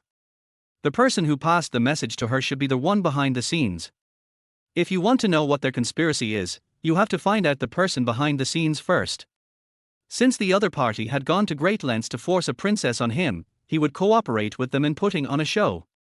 However, the choice of the princess could not be chosen according to their plan. The prince said calmly, "Since Miss Shen pleaded for you, considering your eagerness to save people, I will spare you the beating this time. Next time, if you dare to leave without permission again, I will not let you off easily." "Thank you, Your Highness." Xu Qingwan hurried to express her gratitude, fearing that if she was a step too late, the prince would regret it. "Thank you, Your Highness." Xinlingyan breathed a sigh of relief, looked at Xu Qingwan and smiled. The government officials arrived soon. The bailiffs went in to deal with the scene, and the chief constable came over to ask Xinlingyan some questions. Because the prince did not want to get involved in the matter, he drove the carriage aside early and sat in the carriage waiting at a distance.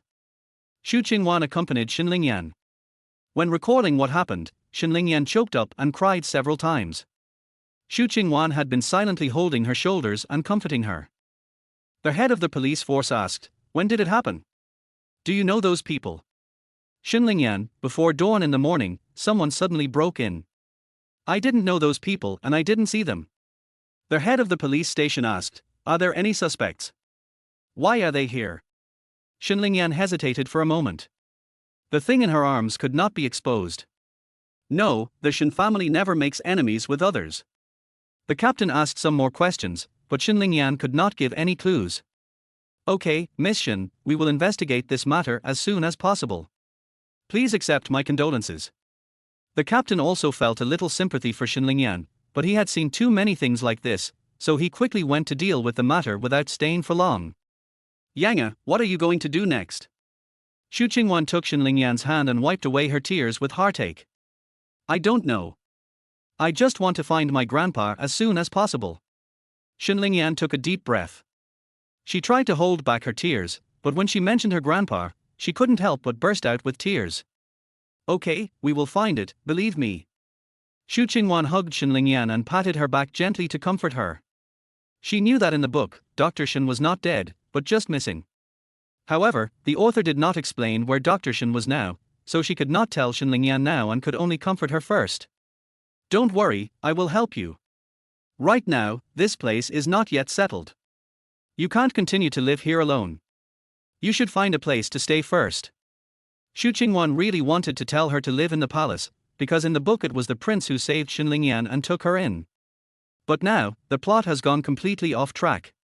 She was the one who saved the person, and thinking of how indifferent the prince was, she didn't dare to act on her own.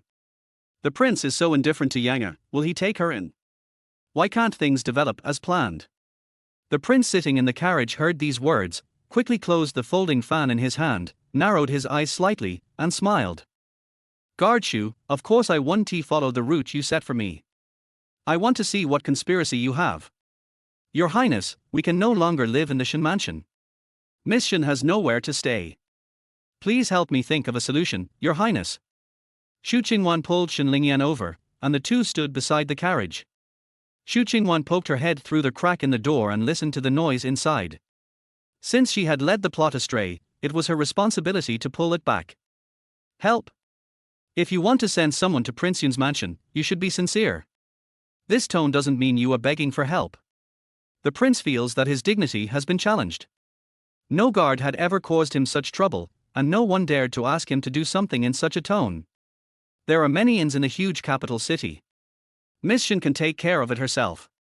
The prince spoke in a cold voice, opened the folding fan in his hand again, and looked down at the inscription on it. His fan is either used for fanning or for display and appreciation. Okay, you are really cold-hearted. You dare to treat your future princess like this. Don't regret it in the future. Xu Qingwan gritted her teeth and glanced at Xinlingyan. She looked so pitiful, but the prince didn't feel sorry at all. He was really heartless. The prince in the book was not like this. This probably proves the saying that when I love you, I treasure you like a treasure, but when I don't love you, you are a piece of broken glass. We can only blame the prince and Xinlingyan. There is no chemistry yet and no spark of love has been created. Take your time, I will definitely let you ignite the flame of love, you must give me the ending according to the plot. The prince held the folding fan in his hand, his eyes gleaming with brilliance. If you want to get someone around me, it would be easier if you used the beauty trap yourself. The fan in the prince's hand was halfway opened and then stopped moving. He seemed to be frozen. What am I thinking? If she uses the honey trap, will I fall for it? Am I expecting her to use the honey trap? Swish! Boom! The door curtain was lifted. Xu Qingwan jumped onto the carriage, squatted by the door, pulled out a very bright smile, and said to the prince, Prince, do you have the silver? The prince thought that the female guard came to ask for help from him, but he didn't expect that she would surprise him again. I was still making a solemn vow in my heart, but you gave up so easily. You changed your face so quickly. The usually taciturn female guard suddenly smiled at him, and her smile was as bright as peach blossoms in March, burning his eyes. It was as if a stone was thrown into the lake of the prince's heart. With a thud, microwaves slowly spread out. What do you want the silver for? The prince was a little curious. Lend me 10 taels of silver and I'll return it to you when I get back. Xu Qingwan stretched out her hand. Her fingers were long and slender, as dexterous and slender as a woman's, but because she had been practicing sword for many years, her joints were distinct and she looked very powerful. The prince's eyes involuntarily fell on that hand, and he said slowly, Okay, Li Jin, give her 10 taels of silver. Li Jin outside the car agreed and took out a silver ingot from his purse, which was exactly 10 taels. Guard Xu, 10 taels. Thank you, Your Majesty. Xu Qingwan took the silver, jumped off the carriage, came to Xinlingyan, and stuffed the silver into her hands. Keep this silver for your use. I'll take you to find an inn. Don't worry, no matter what happens, you can come to me and the prince. Save people to the end, send Buddha to the west. Since the prince is so indifferent, the heroine will be protected by Xu Qingwan. Since the prince is not taking the initiative, let Xinlingyan take the initiative. It is easy for a woman to pursue a man. She doesn't believe that even if the heroine takes the initiative, she still can't win the prince. Qingqing, thank you, I will return it to you later. Chapter 13. Xinlingyan held the silver with a look of gratitude. Her Xin family had been practicing medicine for generations, and her grandfather was even known as a miracle doctor. The family was very wealthy. But she couldn't face it at the moment and didn't want to go in, so she could only accept Xu Qingwan's help. You're welcome. Wait a moment. I'll take you to an inn. After Xu Qingwan finished speaking, she turned back to the carriage and asked loudly, Your Majesty, I would like to help Miss Xin settle down first. Please allow me to leave for a while. Actually, this is good. This way I have a reason to come out. In the future, I can go out of the palace and take a good look around the capital city under the pretext of taking care of Xinlingyan. Otherwise, it would be too boring to follow this cold-faced prince every day. There are so many rules, and he would beat me with a stick at any time. I will take Yanger to have a nice meal later and comfort her. Otherwise, she will be sad all by herself, which is too pitiful. The prince opened and closed the folding fan in his hand. Guard Xu's wish is to give him one surprise after another. I thought that not letting Xinlingyan enter Prince Yun's mansion would disrupt Xu Qingwan's plan, but I didn't expect that it would play into her hands and become an excuse for her to escape from me and get rid of boredom. Humph, you wish. If you leave my side, I will be the one who is bored. Bang! After closing the folding fan, the prince raised his distant mountain-like eyebrows and said calmly, Since Guard Xu is so worried, let Miss Xin stay in Prince Yun's mansion for a while. The prince deliberately paused and observed Xu Qingwan's expression through their half-open door curtain. Then he said slowly, This will also make it easier for Guard Xu to take care of him, so he doesn't have to run outside. He spoke the last few words very slowly, emphasizing them intentionally. Xu Qingwan was shocked. Does the prince know what I am thinking? Why is his tone of voice so strange? It is a good thing that Xinlingyan has been allowed to live in the palace. This means that the plot is finally on the right track. If I finish the storyline sooner, I can leave here sooner. Yes, thank you, Your Majesty. Xu Qingwan clasped her fists and nodded, quickly thanking the prince, as if she was afraid that the prince would regret it, and pulled Xinlingyan into the carriage.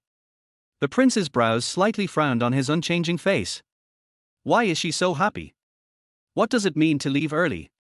Does she really not want to be with me? At this moment, the prince felt as if he had been fooled, and he felt quite unwilling. It seemed that Xu Qingwan was very happy whether Xinlingyan was allowed to live in the palace or not, but he was the only one who was fooled around. He could hear everything this woman was thinking, but he still couldn't guess what she was going to do. He felt like he had no control over her. Just like this woman, she was incompatible with the world he had lived in for many years. She was like an accident herself, and everything about her was beyond common sense. It also went beyond common sense for him. He had never heard other people's voices, but he could hear hers. The prince looked at Xu Qingwan with complicated eyes. Xinlingyan was a little nervous when she got into the carriage. She was very grateful to Xu Qingwan, but she also knew that the man in front of her must not be offended. This man is the regent of Shifan Kingdom. It is said that even the emperor has to give him some respect. He was able to take her in and help her report to the authorities and handle her funeral, which was a great favor to her. She bowed her head gently and thanked the prince for his kindness.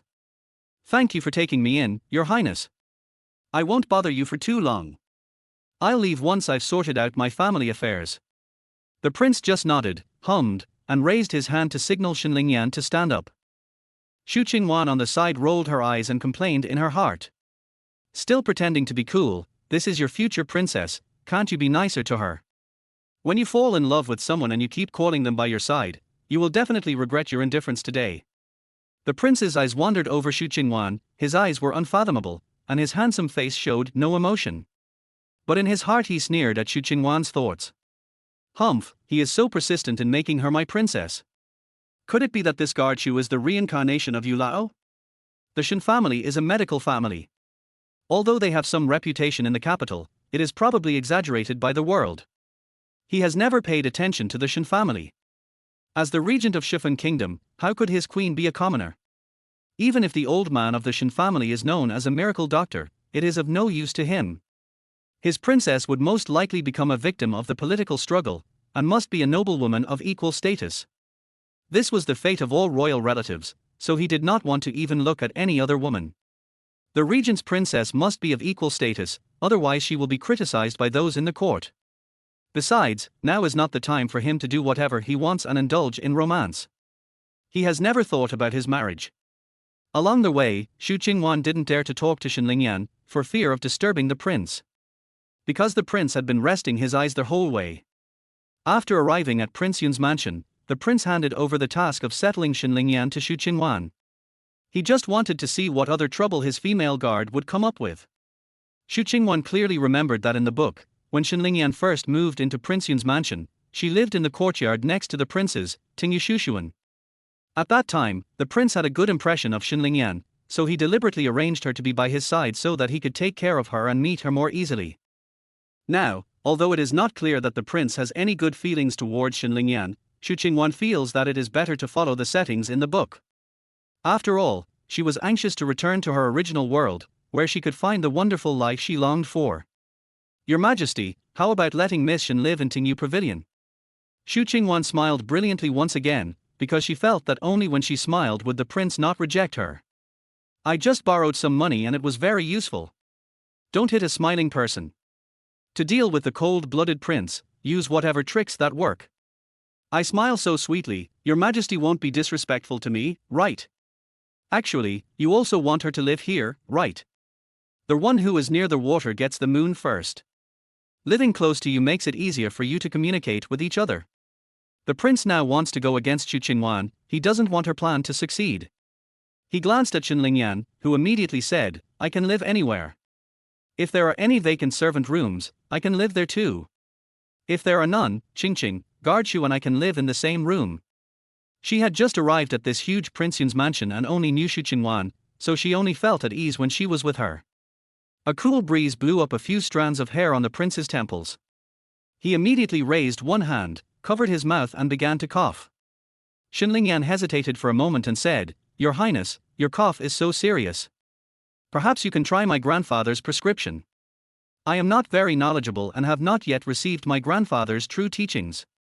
I dare not diagnose you, Your Highness. Chapter 14. But I can write down the prescription that my grandfather researched for you. It has no side effects. You can try it. Xu Qingwan really wanted to tell Xinlingyan that she was deceived, that the prince was just pretending, that he was not sick at all, that he was not weak at all, that he even had 8-pack abdominal muscles, and that he was super strong and super A. In the book, after Xinlingyan moved into the prince's mansion, the prince helped her find the murderer and her grandfather. In order to repay his kindness, she studied medicine prescriptions every day and treated the prince, vowing to cure his chronic illness. Taking advantage of the opportunity of medical consultation, the two people became closer and closer. Now, the plot was on track, so Xu Qingwan held back. She said nothing, only complaining in her heart. Yes, that's it.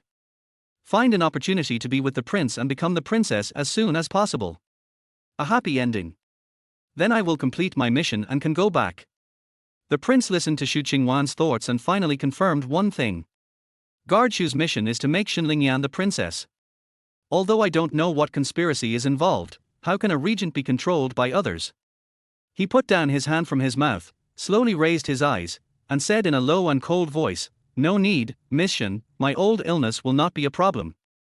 Miss Xin is a guest of Prince Yun's mansion. How can we let Miss Xin live in the servant's room? Since Miss Xin wants to live with Guard Xu, I'm sorry to inconvenience Miss Xin. In fact, there is only one difference between ordinary servants' rooms and guards' rooms. Guards live in single rooms, while servants live with several people. Xinlingyan breathed a sigh of relief and a smile appeared on her sad face, but it was fleeting. Now she is alone, and only Xu Qingwan, who saved her twice, makes her feel kind and at ease. Thank you, Your Majesty. Xinlingyan thanked him, looked at Xu Qingwan with red eyes and a smile. I will bother Qingqing from now on. What are you saying? I'm very happy that you live with me. You're just a good companion for me. Xu Qingwan felt sorry for Xinlingyan. She grabbed Xinlingyan's hand and squeezed it hard, wanting to give Xinlingyan some strength and comfort. Don't be sad, I'm here with you. Don't worry, Grandpa Xin will definitely come back. Believe me. Well, you and the prince are both my benefactors. Ling Yang is grateful to you. Thinking of her grandfather, Shen Lingyan's eyes became red again, and she tried hard to hold back the tears. Xu Qingwan couldn't bear to see her cry, and her own tears were about to come out. She held Shen Lingyan's hand and comforted her softly. Yang, we will be good sisters from now on. Don't worry, I will help you find your grandfather. I will definitely find him. Besides, with the prince's help, we can definitely find the murderer, so don't be sad. Although the plot was set up so that it was the prince who took Shen Lingyan in, comforted Shen Lingyan, and helped her find the murderer and avenge her, Xu Qingwan had nothing to do with it at all. But now, Xu Qingwan couldn't bear to see Shen Lingyan sad. I will help you find your grandfather and stay with you. I don't want you to be grateful to me. When you become a princess, you can just cling to me. Then I will have someone to protect me when I stay in the palace.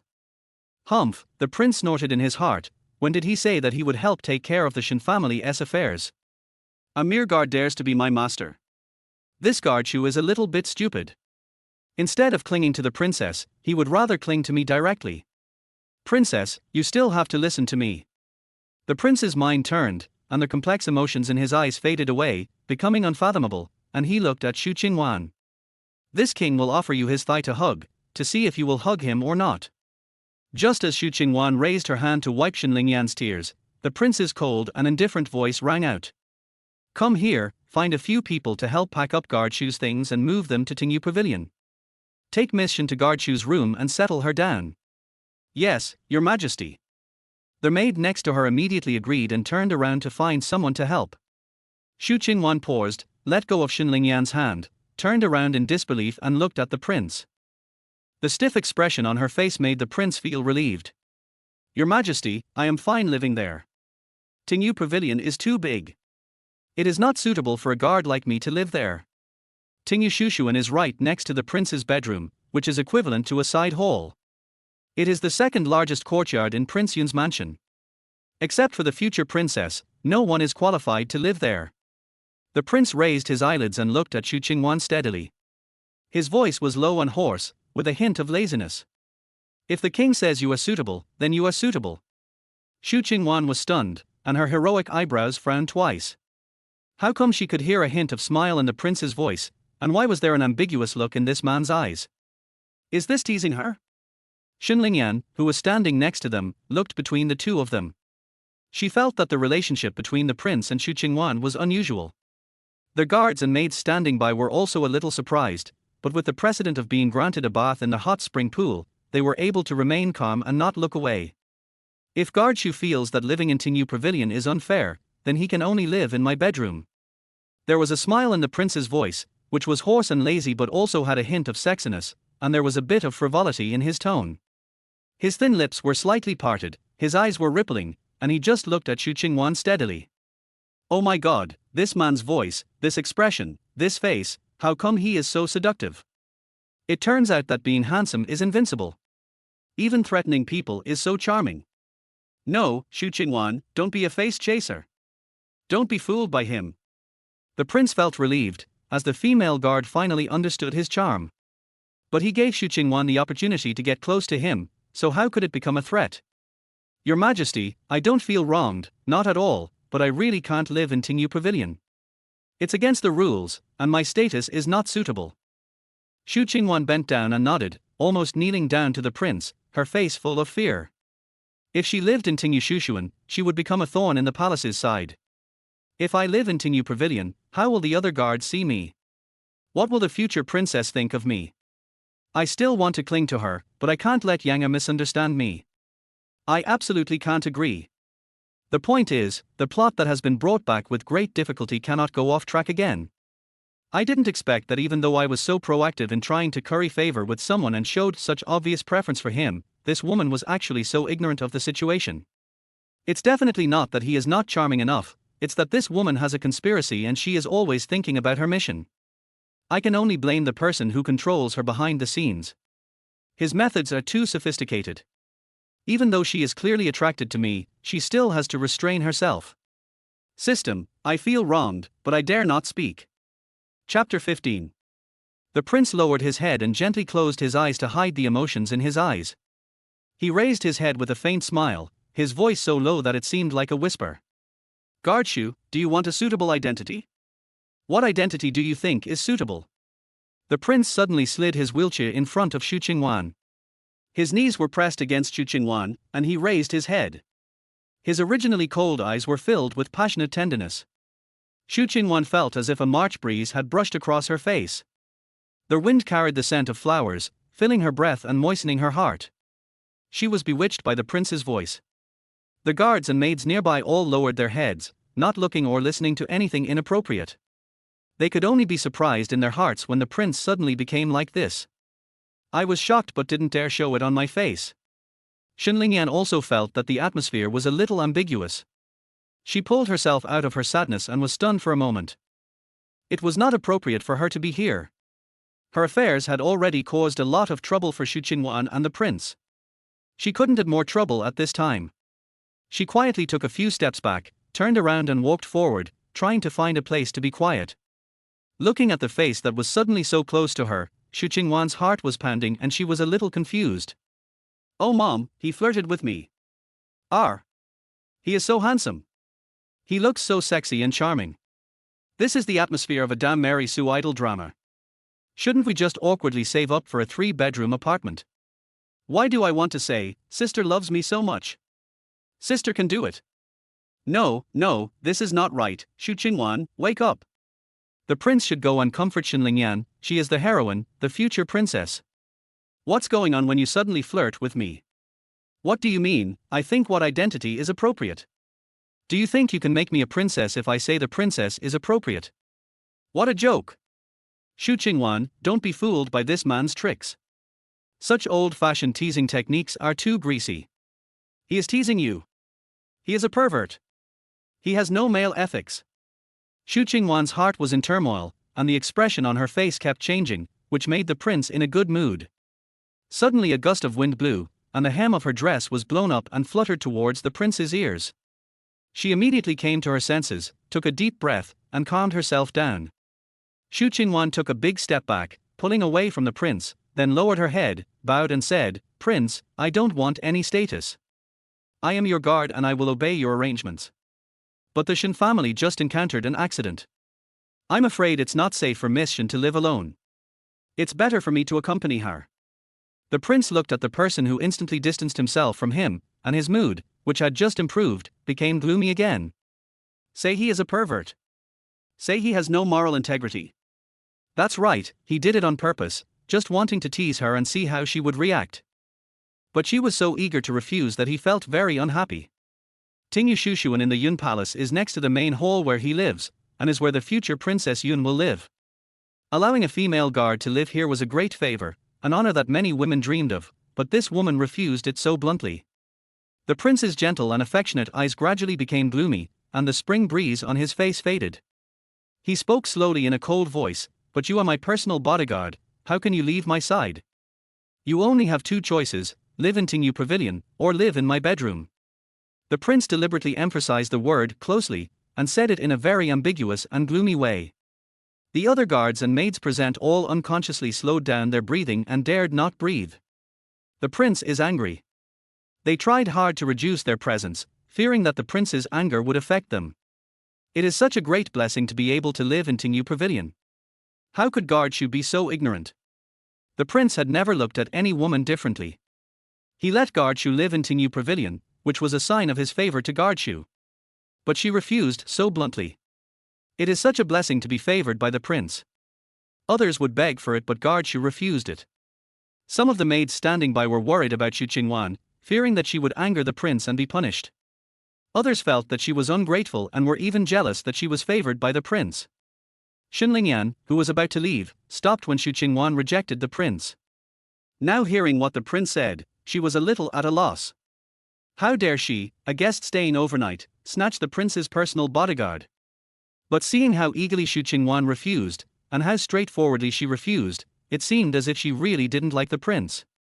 She was in a dilemma and didn't know how to start. At this moment of hesitation, the prince glanced at her and said, Guard Xu, don't worry. We have so many guards with strong martial arts skills in the Yun Palace. They will definitely protect Miss Shen's safety. Xu Qingwan raised her head unwillingly and saw the prince's gloomy eyes. He is weird and changes his expression faster than turning the pages of a book. Sure enough, your gentleness and affection just now were all fake. I will never be tempted by your poor acting again. Xu Qingwan gritted her teeth in hatred, regretting that she was useless. Her heart was beating fast because of the arousal she had just received, but she understood one thing. A wise man never suffers a loss in front of him. If she angers this man, she will suffer the consequences. Yes, Your Majesty. I know I was wrong. I will do my duty faithfully and protect Your Majesty at all times. Subordinates, we will move to New Pavilion right away. You are absolutely not allowed to live in the prince's bedroom. Although they did not share the same bed and lived in the outer room, they were connected and there was not even a door. It was not good for her reputation for her to be alone in the same room with the prince all day long. She was also very worried. What if the prince wanted to do something one night and did that to her? Wouldn't that be a big loss for her?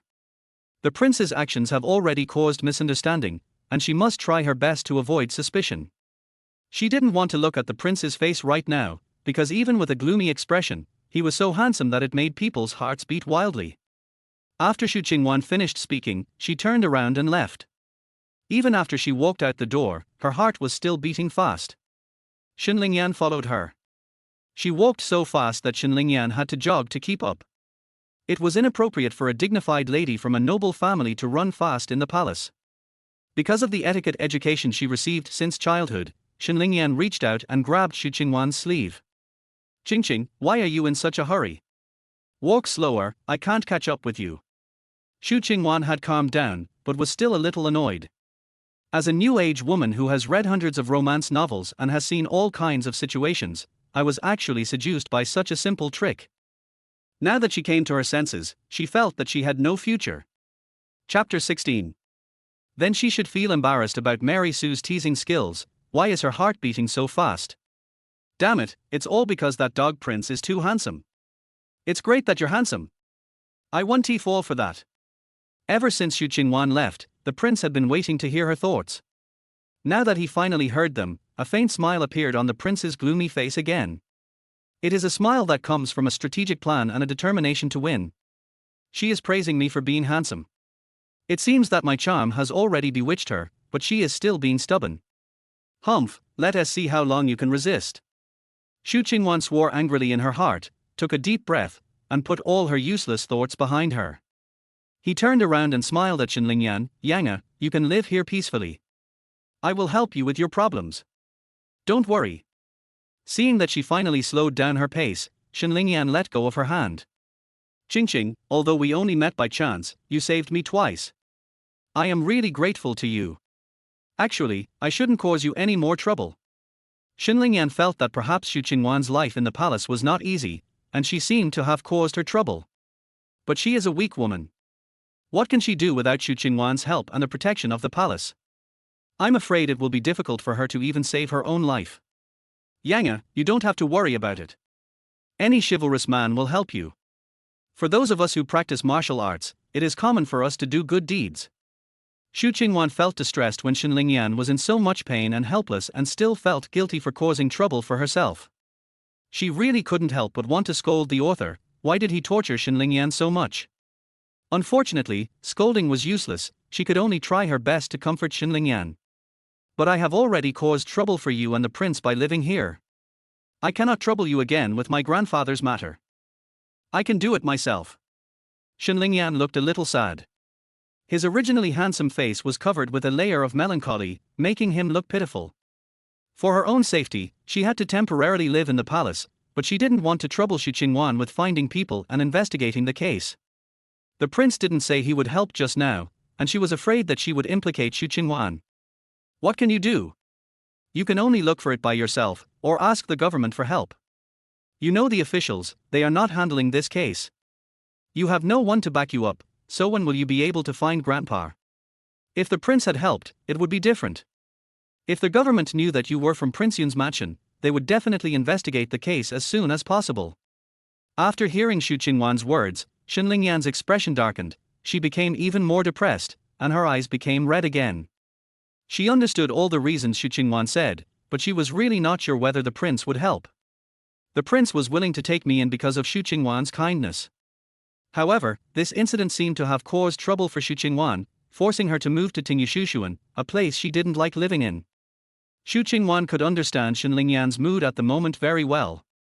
She was sad and helpless. She didn't want to implicate others, but she had no other choice. She felt a little sorry for Xinlingyan, so she put her arm around Xinlingyan's shoulders and gently soothed her, hoping to comfort her.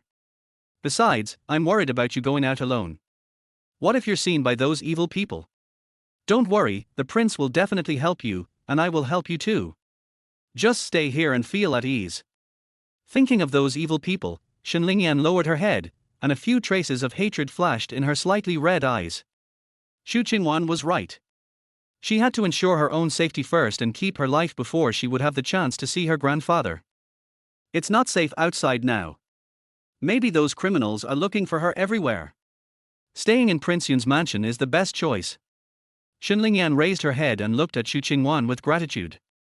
She suppressed the sadness in her heart and forced a smile at the corner of her mouth. You and the prince, do you like the prince? Xu Qingwan was startled, and looked at Xinlingyan in confusion, and quickly shook her head and said, how could I possibly like him? How can you tell? I don't like him. Then, does the prince like you? Xinlingyan felt that Xu Qingwan and the prince were a good match, but it was a pity that Xu Qingwan didn't like the prince. Impossible, how could he like me?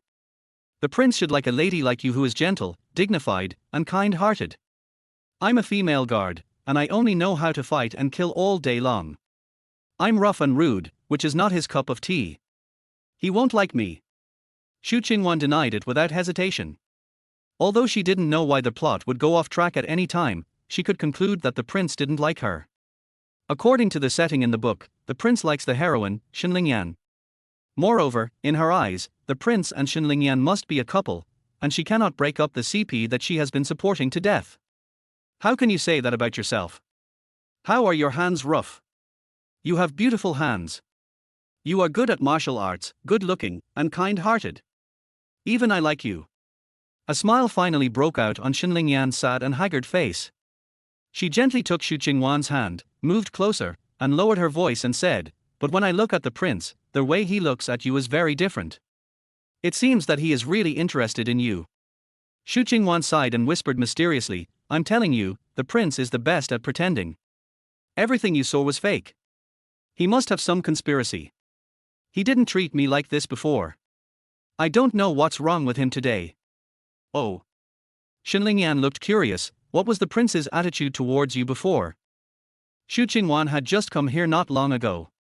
She had not experienced the previous events personally, so she could only talk about the plot in the book. She raised her head and thought for a while, then spoke. In the past, the prince treated me the same as other guards. Apart from giving me a separate room to live in, all other treatments were the same as those of male guards. In his eyes, he treated me as a man. I fought with the male guards, ate the same food as the male guards, and even got the same amount of beatings as them. You said that in his eyes, I am just an ordinary guard. He doesn't even regard me as a woman. So, he won't like me. After hearing this, Xinlingyan was somewhat surprised and puzzled. She frowned and pondered, that's really different from now. If the prince didn't treat you specially, why did he treat you like this today? He also said that you can live in his bedroom. Does that mean anyone can live there? If he only treats you as a guard, it won't be like this, right? Chapter 17. Xu Qingwan curled her lips, he might just want to play a trick on me, or he might be scared by the assassin and thinks that I can keep him safe by his side. You also said that I am good at martial arts. Yes, that must be the case. He must not want to expose his strength and is afraid that the assassin will come again, so he let me live closer. That must be the case. The prince, who had already returned to the study, paused while turning the pages of the book as he listened to the female guard's thoughts. This woman was indeed smart, but she only guessed part of it. In addition to wanting her to stop the assassin, the most important thing is to destroy her plan and find out who is behind her as soon as possible.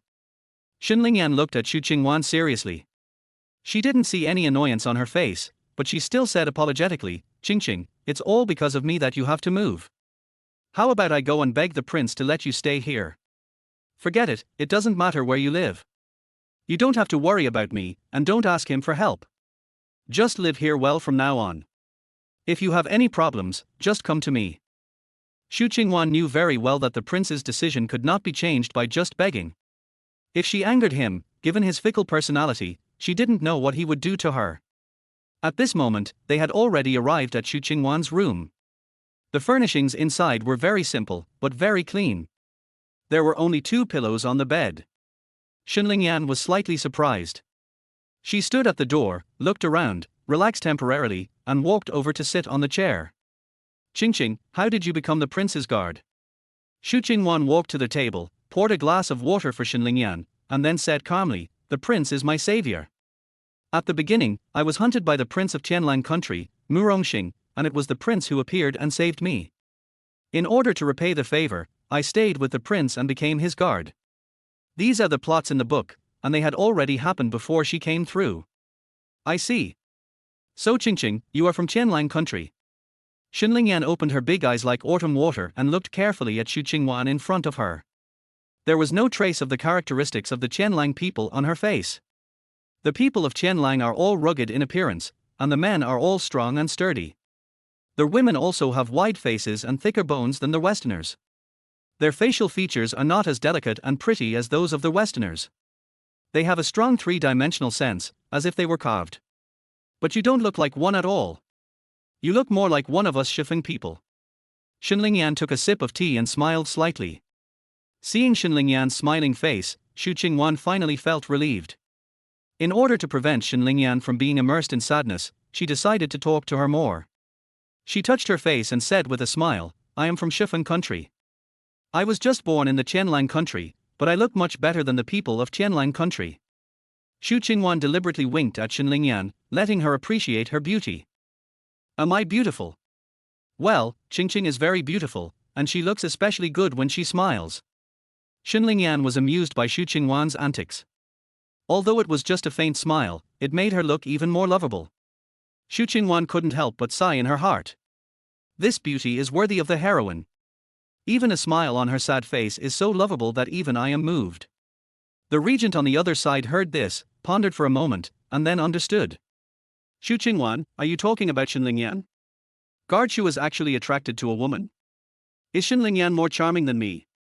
At this time, a maid came in from outside, stood at the door, and said softly, "Guard Xu, we are here to help pack up. Please give us your instructions, Guard Xu." Xu Qingwan put down the cup in her hand and looked around. She had very few things, except for clothes. The most valuable thing was the 100 taels of silver rewarded by the emperor. "Don't bother you. I can do it myself. Go ahead and do your work." It was just some clothes, she could do it herself and didn't want to trouble anyone else.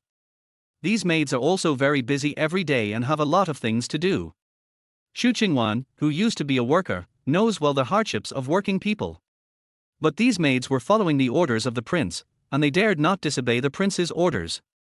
The maid in charge smiled and said, "You don't have to be polite, Guard Xu. The prince is anxious for you to move in." Since the maids refused to leave, Xu Qingwan had no choice but to let them come in to help. She packed her clothes and gave them to a maid to hold, and asked another maid to hold her rouge and powder. Then she herself carried the box containing 100 taels of silver and walked reluctantly towards Tingyushushuan. Alas, the closer I am to the prince, the further away from freedom. The prince in the study heard Xu Qingwan's wailing in her heart clearly. He lowered his head and smiled, then continued to review the documents in his hands. After Xu Qingwan left, a maid brought new bedding and some daily necessities to Xunlingyan. Xunlingyan was living under someone else's roof and didn't want to trouble others too much, so she said politely, "Thank you both very much, I can do it myself, sorry to bother you."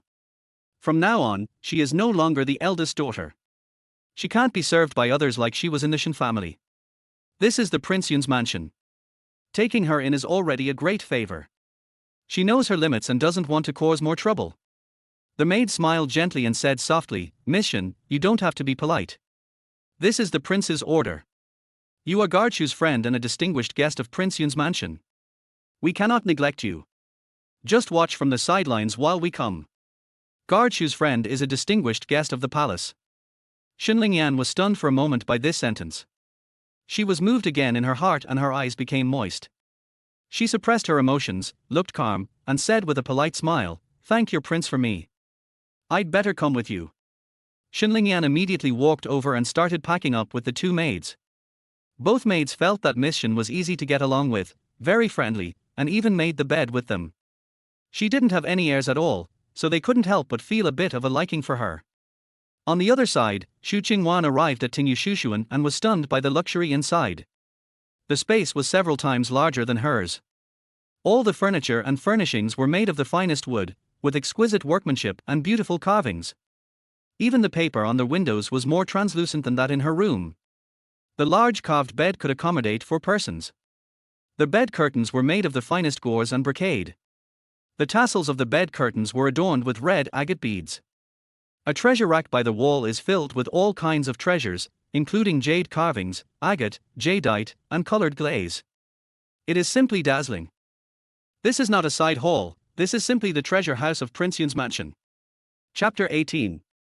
How can such a side hall with no one living in it contain so many treasures and such luxurious decorations? It is really poverty that has limited my imagination. Today I have really opened my eyes. Xu Qingwan reached out and touched the treasure rack. There was not a trace of dust on it. It must be cleaned by someone every day. You have so many beautiful treasures.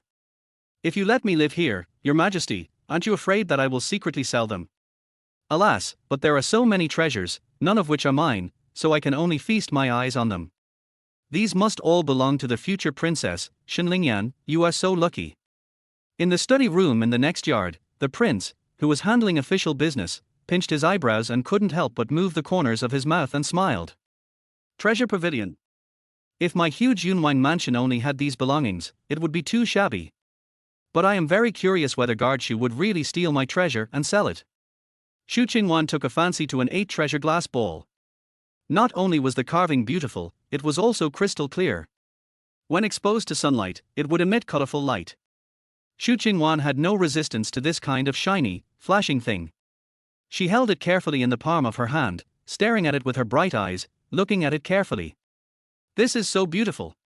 The maid at the side took a look and said with a smile, the things here are all things that the prince likes very much. This 8-treasure glass ball is a tribute from the Qianlang kingdom. It was specially awarded to our prince by the emperor. Normally, there are special people cleaning the place, and no one else is allowed to touch it. No one else is allowed to enter Xu without the prince's permission. Another maid put away her rouge and powder and said with a smile, it can be seen that our prince is also very kind to Guardshu. Xu Qingwan's hand almost trembled and she dropped the 8 treasures colored glass ball.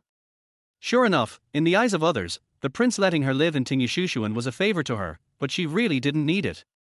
Xu Qingwan carefully placed the 8 treasures colored glass ball back on the treasure shelf and glanced at the 2 maids. How long have you been in Prince Yun's mansion? How do you know everything? She had only been here for a short time and had not yet made any good friends. If she wanted to have a better life in Prince Yun's mansion and not be too bored, it was necessary for her to get along well with these maids. She also discovered that the maids in Prince Yun's mansion were all pretty and charming. Everyone loves beauty, and she liked these beautiful young ladies very much. The maid in charge placed the quilt on the bedside, then turned around and looked at Xu Qingwan with a polite and appropriate smile. We are servants of Prince Yun's mansion. We have been in the palace since birth. Xu Qingwan's eyes lit up, she nodded, moved closer, and lowered her voice, then do you know the prince? The 2 maids looked at each other and said nothing. Even if they knew, they dared not say it. As servants, they were not allowed to talk about their masters behind their backs. Do you know why the prince asked me to live here? Seeing Xu Qingwan's mysterious look, the 2 maids covered their mouths and laughed. That's because the prince likes Guardshu. Xu Qingwan curled her lips. She understood what the 2 maids meant. In their eyes, the prince liked her and doted on her. And in their eyes, they may have already believed that she and the prince had already had this and that experience. In order to clear her name, she had to explain herself clearly. She shook her head mysteriously and said, let me tell you, it's not what you think. The 2 maids stared at her with curiosity. How is that? An assassin broke into Prince Yun's mansion the day before yesterday. Did you know about this? The 2 maids nodded, and Xu Qingwan continued, it was me who showed up in time and saved the prince. The prince asked me to live next door to him so that I could protect him. Think about it, who would have thought that a guard could live in a side hall in Prince Yun's mansion? Your Majesty, this is to confuse the enemy. The two maids thought that what she said made sense and nodded. But they felt that something seemed wrong, but their little brains couldn't figure it out, so they nodded and said, "Oh, then the prince must trust Guard Xu very much. So let Guard Xu provide close protection. Guard Xu, thank you for your hard work in protecting the prince. If you have any instructions in the future, just call us." At first the two maids thought that Guard Xu was difficult to approach and they had barely spoken to him before. Unexpectedly, Guard Xu was not as cold as he seemed. He treated them like a friend and had no airs at all. Now, they both think that Guard Xu is a very good person, and it would be good if he could become the princess of Prince Yun's mansion. No matter what, the prince is very special to Xu Qingwan now and openly lets her live in Xu. This is a kind of favor. If they are respectful and nice to Xu Qingwan, it will be good for their future. Don't be so polite. We are good sisters. Thank you for your help. I will clean up the rest myself. Xu Qingwan smiled. She never had the idea of being superior to others. She is equal to these maids, and she wants to strive to become good sisters with them. Based on her years of experience watching TV dramas and reading novels, she summed up a truth. If you want to walk a broad and steady path, you must treat everyone as brothers and sisters. Rely on your parents at home and rely on your friends outside. This sentence is very suitable and appropriate for her as a book traveler. The things had been put away. The two maids politely said goodbye to Xu Qingwan and went to report to the prince. Xu Qingwan walked around the room, looked at the treasure shelf, and then admired the painting on the screen. The painting was beautiful, but she didn't understand it, and the best she could say was, "Wow, it's a really good painting. The screen is too big, and there is nothing I can do except look and touch." She admired it for a moment, then turned and walked towards the bed. This big bed is so comfortable and soft. I don't have to worry about it getting hurt this time. I can roll around as much as I want without worrying about falling to the ground. Xu Qingwan threw herself onto the bed with a look of enjoyment on her face, rolling around on it. In her original room, the bed was too small and too hard. She couldn't sleep well every night and always fell to the floor in the middle of the night. The system suddenly appeared, detecting that there was no one else around, and took shape. It stood beside the bed, looking at its host with disdain. "Look at the way you sleep, even an 80,000 square meter bed wouldn't be big enough for you to roll around." Xu Qingwan ran her hands across the bed, feeling the silky touch of the brocade, and said in a very good mood, "You are envious, right? Have you ever slept in such a big bed?" The system rolled its eyes at her and said, "I am also a veteran in the system world. I have seen all kinds of situations. You should thank me for broadening your horizons. TSK, it's not like I begged you to let me come." Chapter 19. The system was speechless. He did force Xu Qingwan, but this was the fate between them, a special fate. Xu Qingwan rolled over in bed. She was really reluctant to get up. She didn't sleep well at night and got up so early, she was a little sleepy now. "Don't bother me, I want to take a nap." The system immediately became quiet. Seeing Xu Qingwan close her eyes, he tiptoed to the treasure shelf. Who wouldn't he like so many precious treasures? It was the first time for him to see them, and he could even touch them with his own hands. He is not interested in the materials of these things. What attracts him most is the craftsmanship. Alas, this kind of exquisite craftsmanship is really rare. If I can take this 8 treasure glass bowl back and give it to Guogua, she will definitely agree to be my girlfriend. Guogua is also a system, and her entity is a beautiful girl who likes fancy handicrafts, especially the long-lost handmade antique handicrafts. Where can I buy this kind of bowl? The system fell into deep thought. The prince in the study heard Xu Qingwan say in her heart that the bed was big and she wouldn't be afraid of falling to the ground, and he became curious about her sleeping posture. But it was daytime now, and he still had important matters to attend to. He rubbed his brows and said in a low voice, "Someone come." Lijian, who was guarding the door outside, opened the door and came in. He walked to a few steps away from the table, stood still, and respectfully bowed and said, "Your Majesty, I am here." "Go and call the butler Indiana." "Yes, Your Majesty, please wait a moment." Lijian turned around and went out, instructing the person next to him to call their housekeeper, while he continued to guard the door. The Prince Yun's mansion had just been attacked by an assassin, and the prince had to be accompanied by someone, so he had to protect the prince's safety at all times. In less than a cup of tea, the housekeeper hurried over.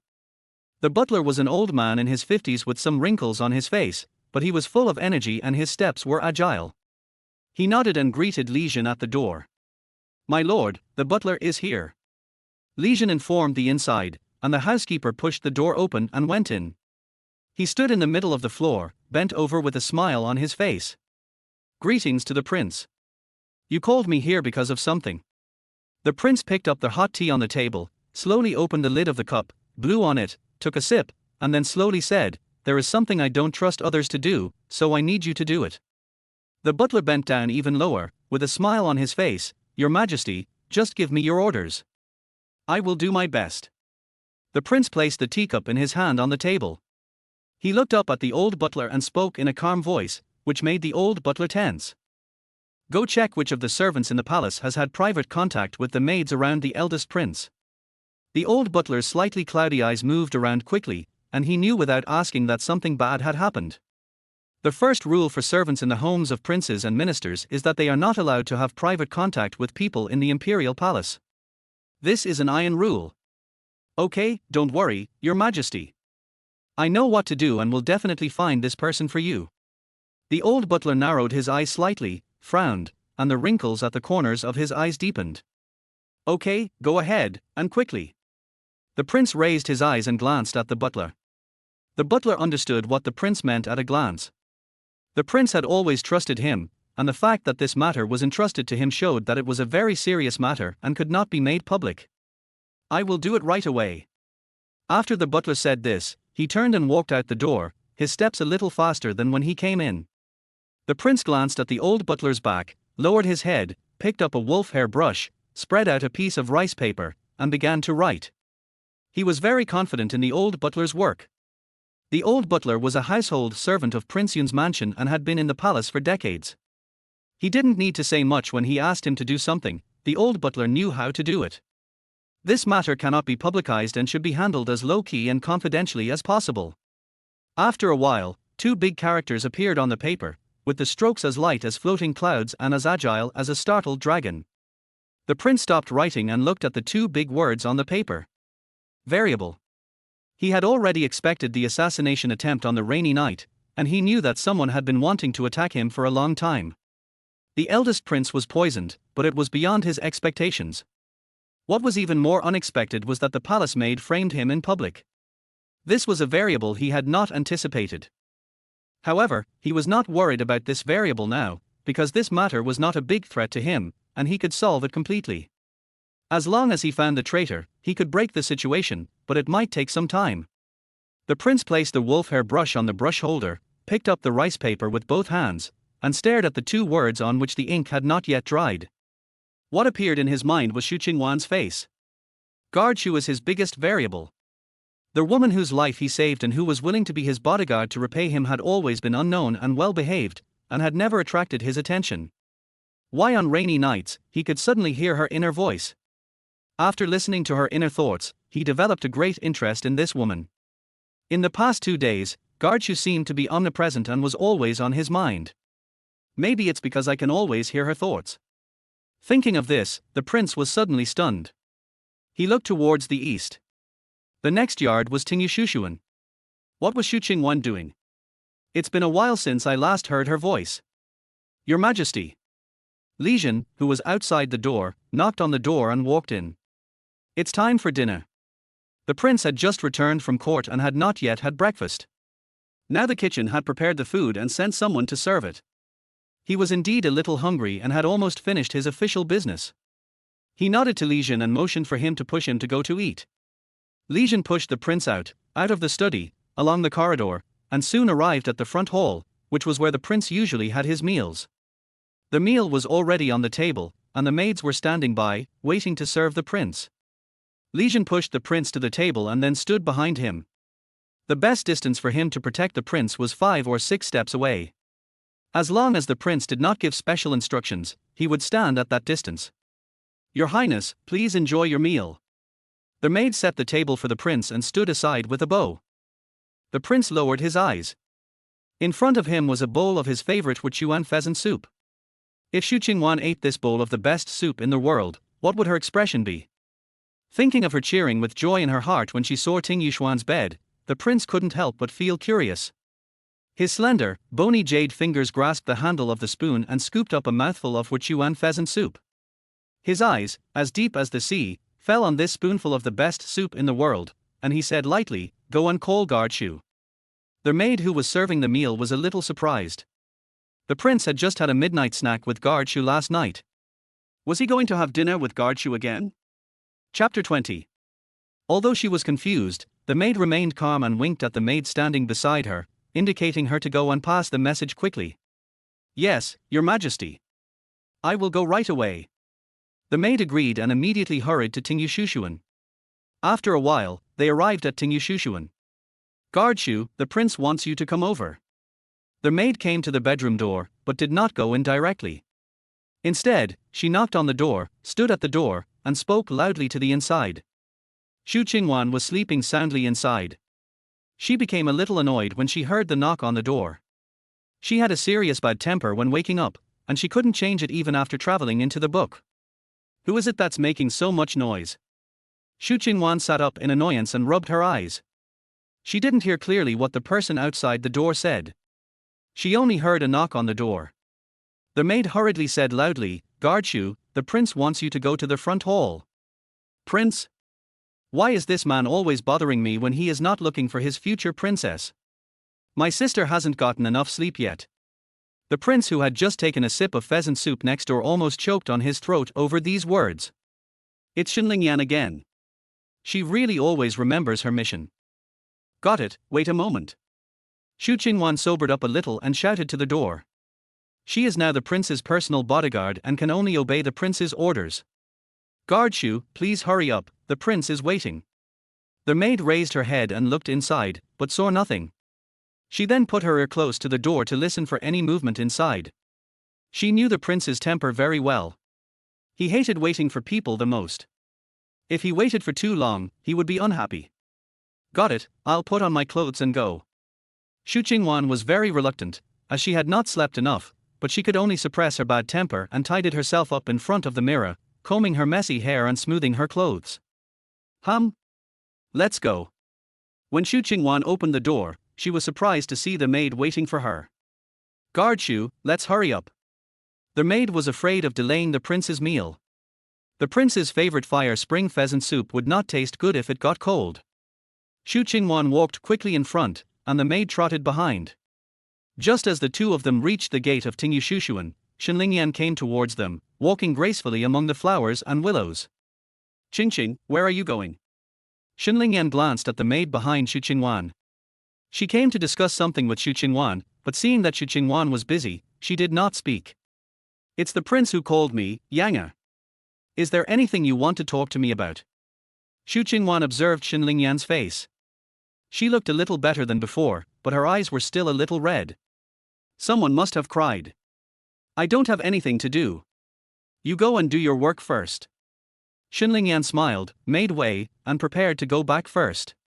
Xu Qingwan stepped forward and held Xinlingyan's hand. If she is left alone, she will definitely cry again. And the expression on her face shows that something is wrong. She is probably anxious to find Dr. Shen. In the book, after the prince took in Xinlingyan, he immediately sent people to help find Dr. Shen, and also sent people to secretly search for the murderer and investigate the affairs of the Shen family. But now, there was no response from the prince, and Xu Qingwan was very confused.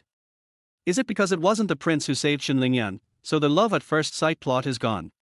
Since the hero and heroine missed the chance to fall in love at first sight, she would act as an assist and create a chance for them to be together. "Yanga, come with me to see the prince." Xu Qingwan took Xinlingyan's hand and was about to move forward. "The prince didn't call me, why should I go? If something happens, it would not be appropriate for me to go." Xinlingyan shook her head, glanced at the maid behind her, and wanted to pull back her hand. She knew that the prince had specially sent a maid to invite Xu Qingwan because there must be something important, and it would be impolite for her, an outsider, to follow. What's inappropriate about it? Aren't you going to treat the prince's cough? It's just right. When you go there later, you can treat the prince. Xu Qingwan didn't let go and pulled Xinlingyan forward 2 steps. There's no rush to diagnose the disease. In case the prince wants to see you for something, it's not appropriate for an outsider like me to do so. Clearly. Xun Lingyan stopped and patted the hand that was clenching hers. Don't you want to find your grandfather quickly? Wait a minute, beg the prince to help you find him. Let's go, listen to me, I will help you, beg the prince. Xu Qingwan pulled Xun Lingyan forward. Xun Lingyan couldn't resist her and was really anxious to find her grandfather, so she had to follow her to see the prince. The maid behind didn't dare to say anything and just followed behind. Guard Xu is now a favorite of the prince, and the prince is doting on him. As a servant, she cannot say anything about what the prince does. Xu Qingwan held Xun Lingyan's hand all the way and refused to let go. They soon arrived at the main hall where the prince lived.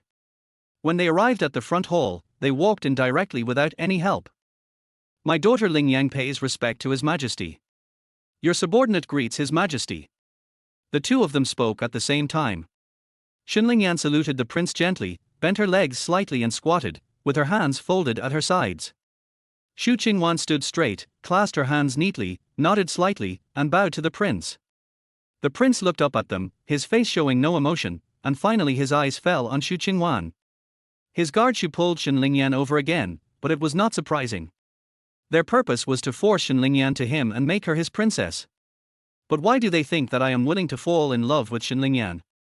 The prince felt that Xu Qingwan and the people behind her were a little too conceited. Miss Xun, there's no need to be so polite. The prince's eyes moved around Xu Qingwan's face, and he continued with a slight smile. Miss Xun, are you used to living here? Xun Lingyan was a little nervous at first, but when she saw the prince smiling and caring about her, she relaxed and said politely with a smile, Thank you for your concern, Your Highness. I'm used to living here. I'm sorry for causing trouble to His Majesty. I feel a little sorry for that. Xu Qingwan, who was standing aside, stood straight, her eyes secretly moving between the two people. I finally know how to care about her. It was right to pull Xun Lingyan over. It seems that this assist was very successful.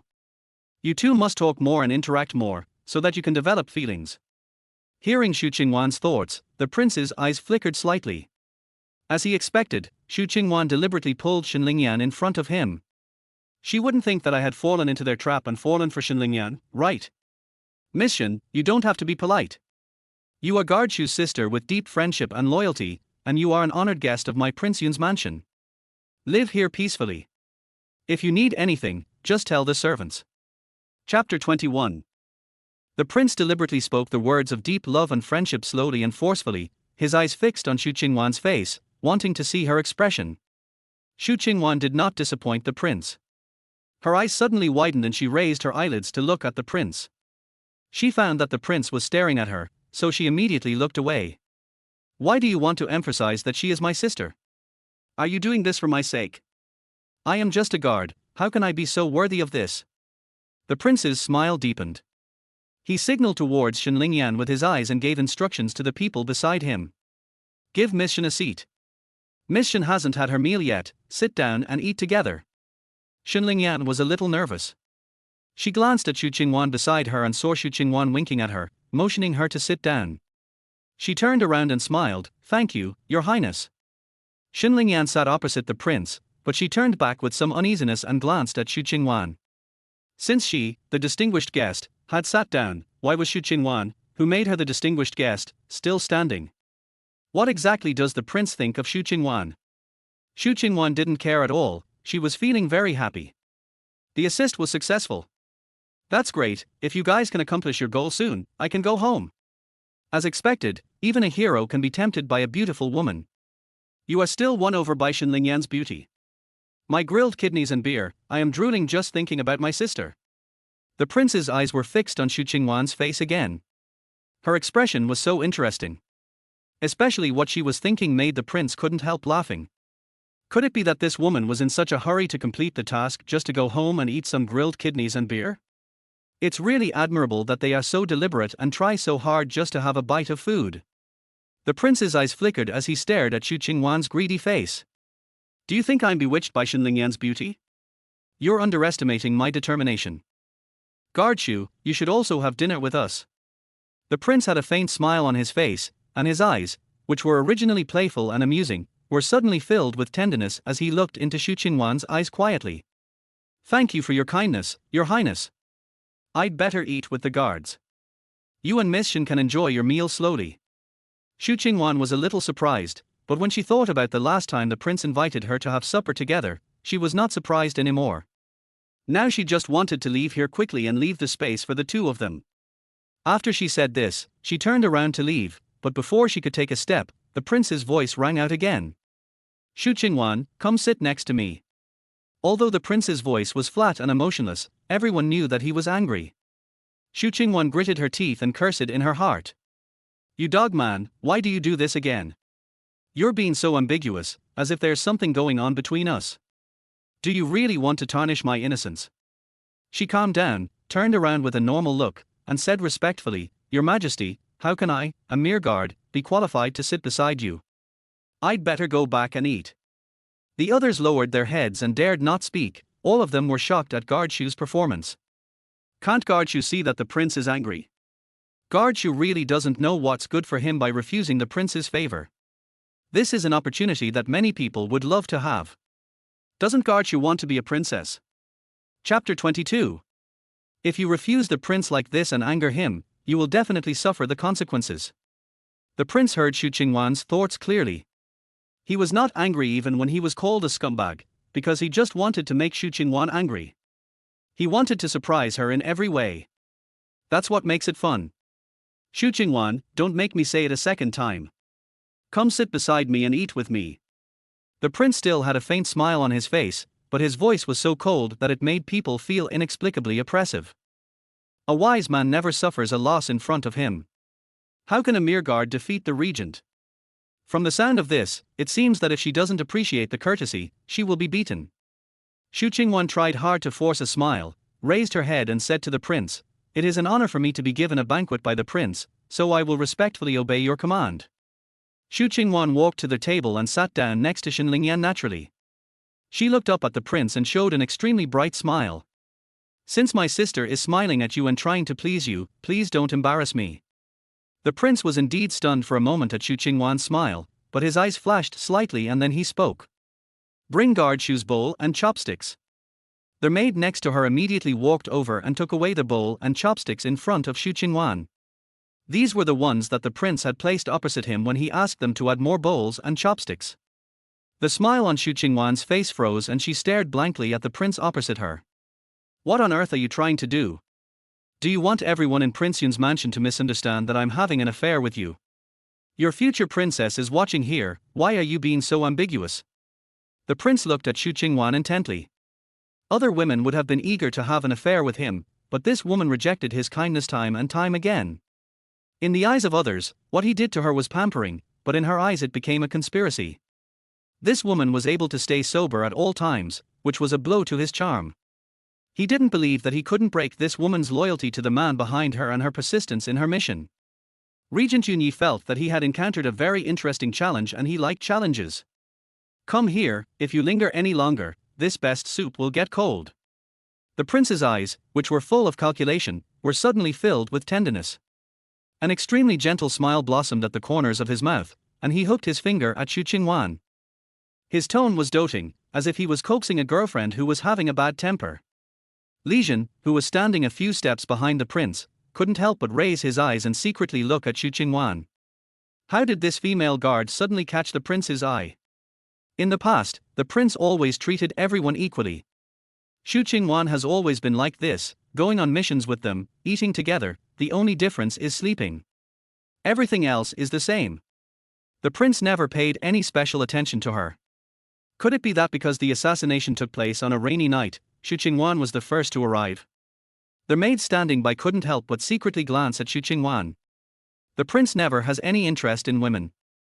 Many women from aristocratic families want to get close to him, but he doesn't like any of them and never gives them any chance.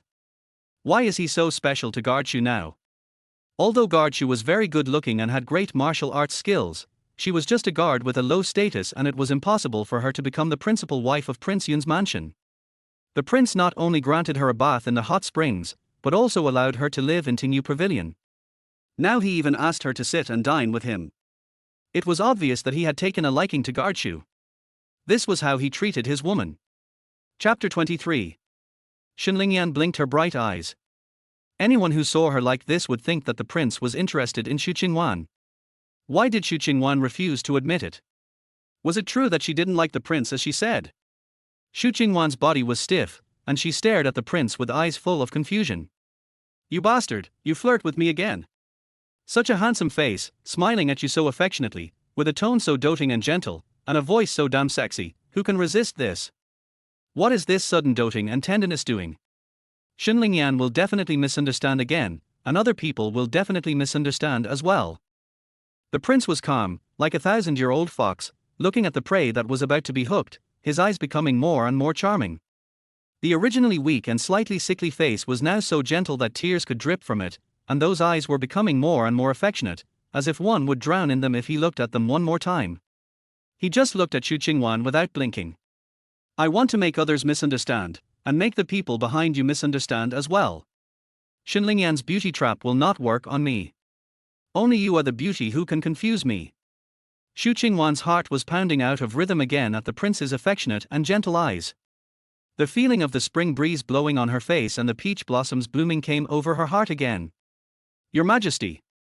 Xu Qingwan really didn't know what excuse to use to refuse. If she refused again, would the prince be angry? A beating with a stick would be very painful. But everyone has seen his doting look now. He won't beat me for rejecting him, right? That's too moody. With a turn of her eyes, Xu Qingwan bravely continued. I just slept in my clothes and sweated a lot. I haven't had time to change clothes yet. Don't you love cleanliness? You can't stand the smell of sweat. The emotion in the prince's eyes grew a little gloomy, but he concealed it without leaving a trace, and he still smiled gently. I told you to sit next to me, why are you talking so much nonsense? Come here. After dinner, I'll take you to the hot springs. Or do you want to bathe first? The tone was domineering yet gentle, and gentle yet doting. The last sentence had a hint of ambiguity, which made Xunling Yan blush. The prince and Xu Qingwan are in a relationship where they can bathe together? Xu Qingwan recalled that the prince had peeped at her from behind the screen while she was taking a hot spring bath, and she couldn't help but grit her teeth. This time she glared at the prince with some annoyance. I won't take a hot spring bath with you. I won't take a hot spring bath with you anymore.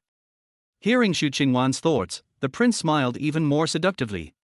He picked up the bowl prepared for Xu Qingwan and served a bowl of Wuchuan pheasant soup himself. After putting it on the table, he raised his hand with well-defined joints and long fingers and waved at Xu Qingwan. Come here, I just want you to taste this best soup in the world. There was really no way to refuse, so Xu Qingwan stood up and walked over slowly. She tried hard to calm down the mood that had just been aroused by the prince. It's better to sit next to the prince, so I don't have to sit opposite him. When I look up, I will see that handsome face and it will be hard not to see it. Try it now. When the prince saw her sitting next to him, he finally smiled triumphantly, but in the eyes of others, he looked even more gentle and doting. The maid next to her also served a bowl to Xunling Yan. Xunling Yan lowered her head and started eating, occasionally secretly glancing at the two people opposite her. Chapter 24. The best soup in the world is Wuchuan pheasant soup. Xu Qingwan took a spoon, stirred the bowl, and relaxed. It is also called porridge without rice. It is a very rare delicacy. Listening to Xu Qingwan speaking slowly, the prince was a little surprised. He didn't expect that Xu Qingwan actually knew about this secret banquet that only took place in the palace. His eyes flickered, and the prince said in a deep voice, Have you ever tasted the best soup in the world in Qianlang country?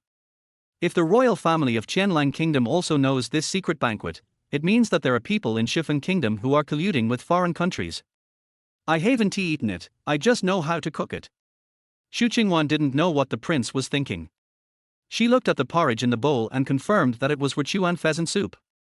She was also a little surprised. In her world, this is a lost famous dish that no one has ever eaten, and she has only heard about it from others. A blogger who likes to study ancient cuisine once posted the recipe of this famous dish and actually made it. So the only person who has eaten it is the blogger. Guardshu, have you ever been a cook? The prince did not hear Xu Qingwan's inner voice and teased with suspicion. No, my cooking skills can only be called dark cuisine, but I like all delicious things, so I heard others say that this is the best soup in the world. Xu Qingwan finally realized that she had said the wrong thing.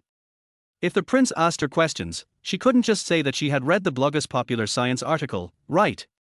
If she continued talking about it, she would probably not be able to make it out, so she quickly changed the subject. It is said that this is the best delicacy in the world.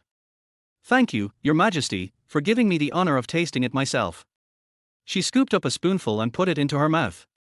The rich aroma of meat mixed with the faint aroma of rice made her couldn't help but exclaim, the highest praise for the food. It really melts in your mouth. It's delicious. Xu Qingwan is a big foodie. She has no resistance to delicious food and will not care about her image, only focusing on food.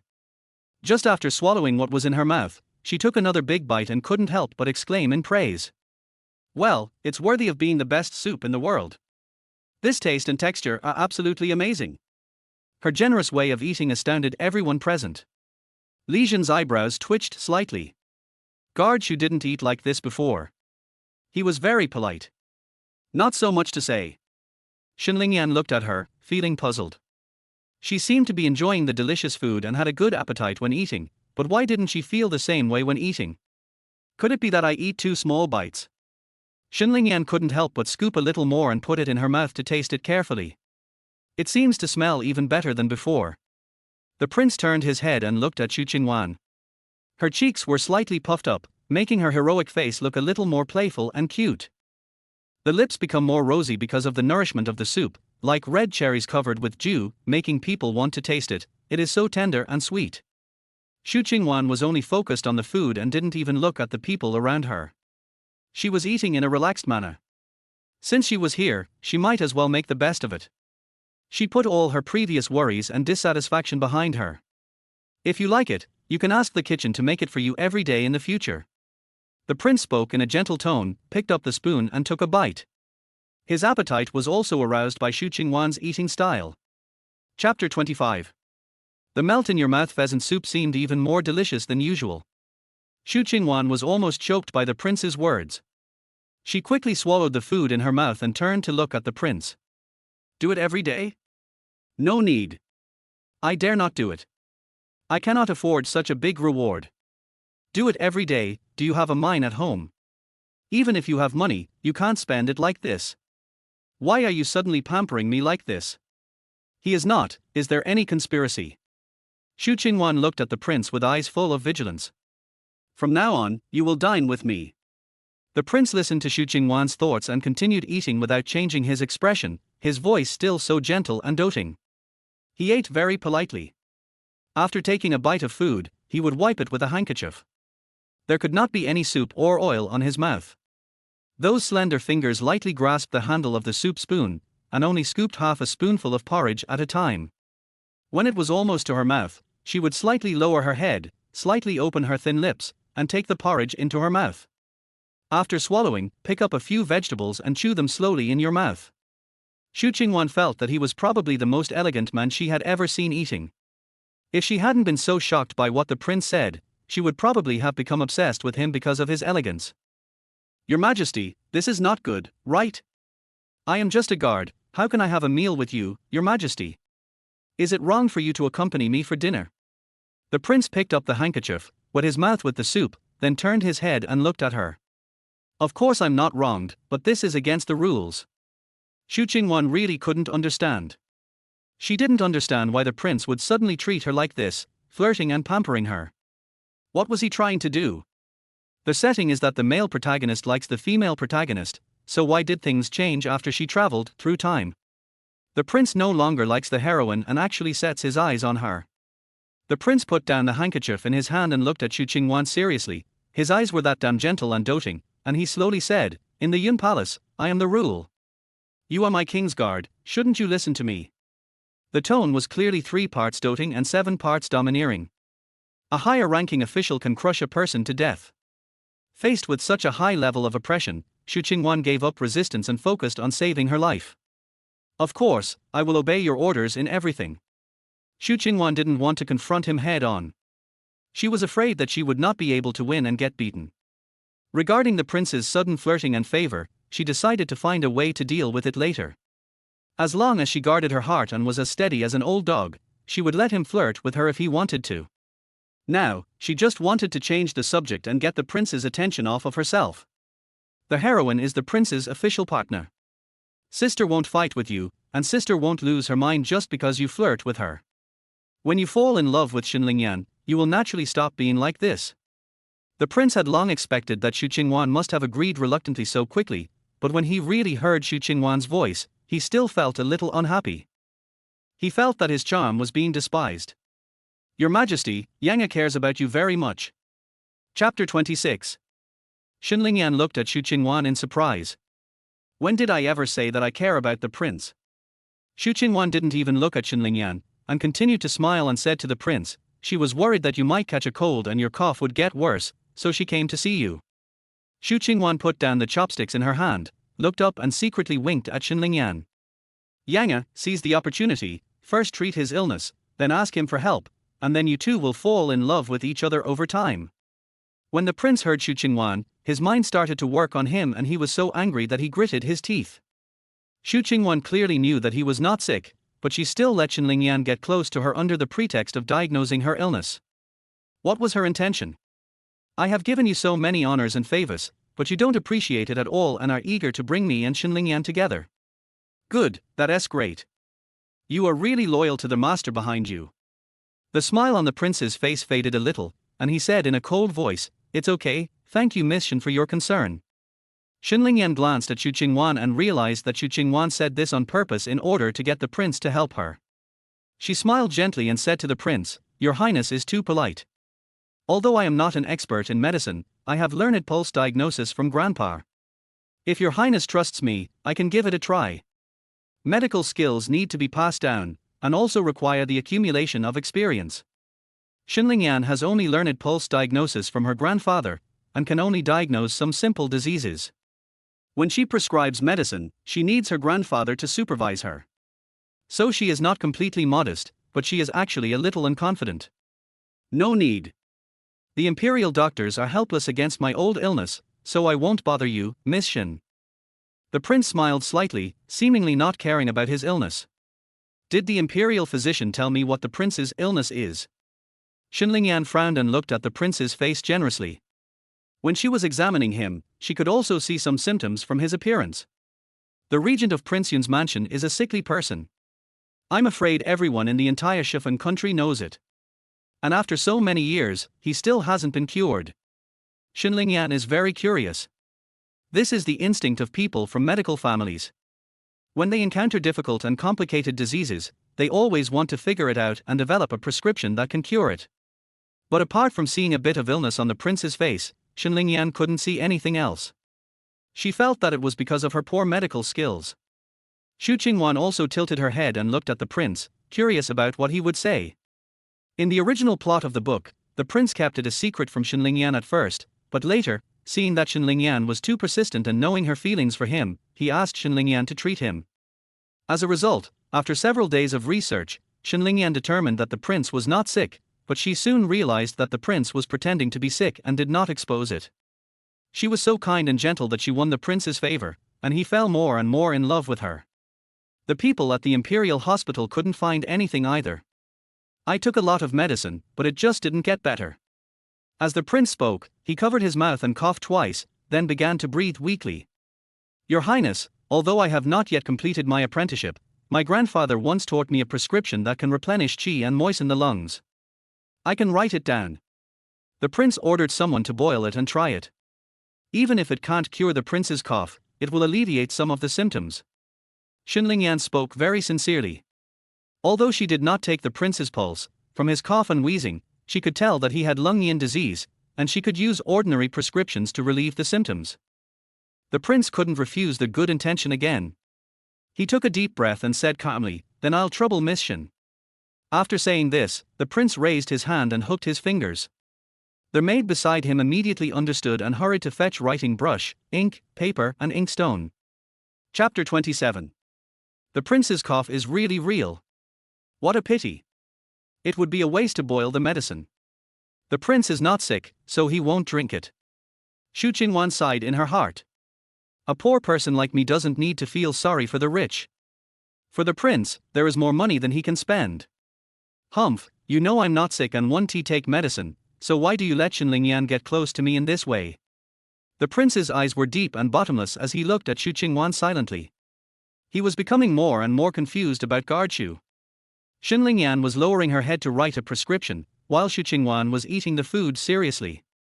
She was a little full, but the silver sprouts were so delicious. Although it looks like a plate of bean sprouts, it is actually stuffed with meat. When you take a bite, you can taste the green and refreshing taste with the aroma of meat. It is simply a paradise for meat eaters. The prince was full, and his eyes were always on Xu Qingwan. Seeing that she ate more than himself, he couldn't help but admire her. Everyone has weaknesses.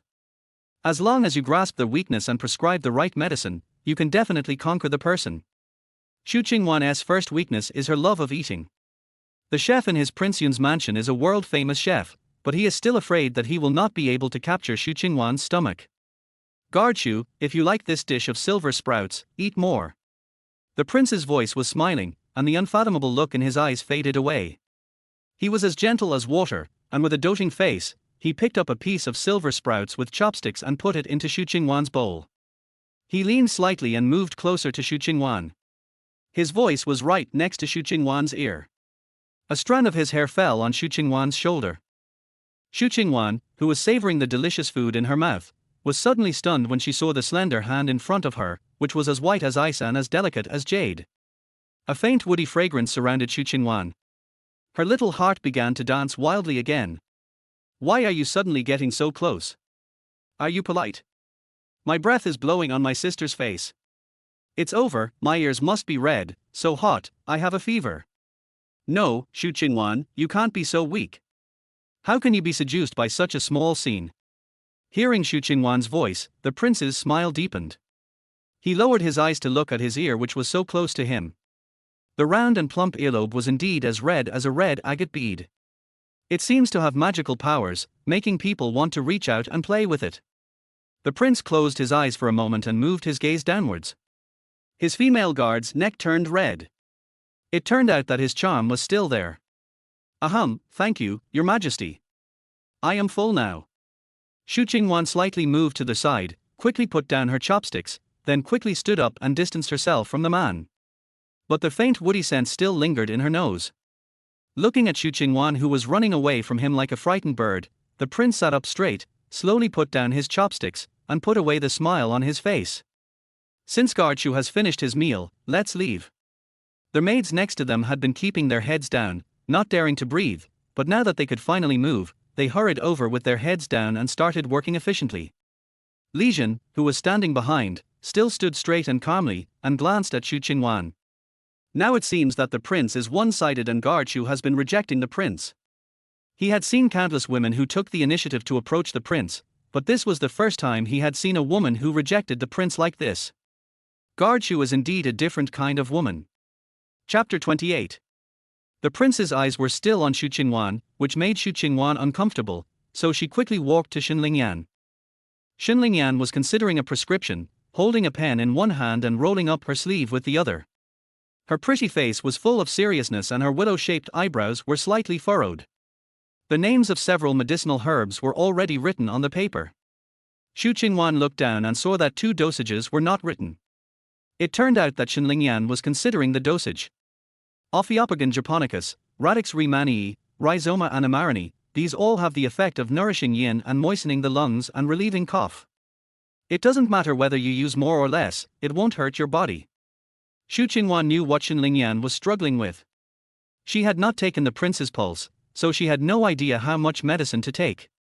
But Xu Qingwan knew that the dosage didn't matter because the prince wouldn't really drink it anyway. And even if you really drink it, it will be fine as long as the dosage does not exceed the maximum dose. 5 cents of Radix Ophiopagones and 3 cents of Rhizoma animarini. Anyone who drinks it will be fine. Xu Qingwan whispered in Xinlingyan's ear. She didn't want the prince to hear. This favor can only be done by Xinlingyan. She is just an assisting person and doesn't want the prince to pay attention to her anymore. Qingqing also knows medicine.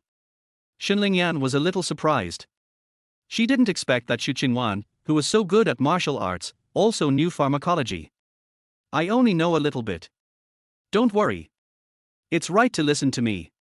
Xu Qingwan didn't want to expose her strength in her original world, so she could only hide the fact that she was actually a traditional medicine inheritor. Not only is she proficient in pharmacology, she also knows all kinds of miraculous prescriptions from ancient times. If one day she can no longer stay in the palace, she can open a clinic and become a wealthy woman relying on her inheritance. Of course, this was just a precautionary measure. What she hoped most was to complete the mission as soon as possible and return to the original world. Well, in fact, in Grandpa's prescription, the maximum amount of Anamarina asphodaloids can be used is 5 cents. Your Majesty's disease is old, so would it be better if the dosage is larger? But if the dosage of Anamarina asphodaloids is too large, the dosage of other drugs will have to be reduced, and the efficacy will be different.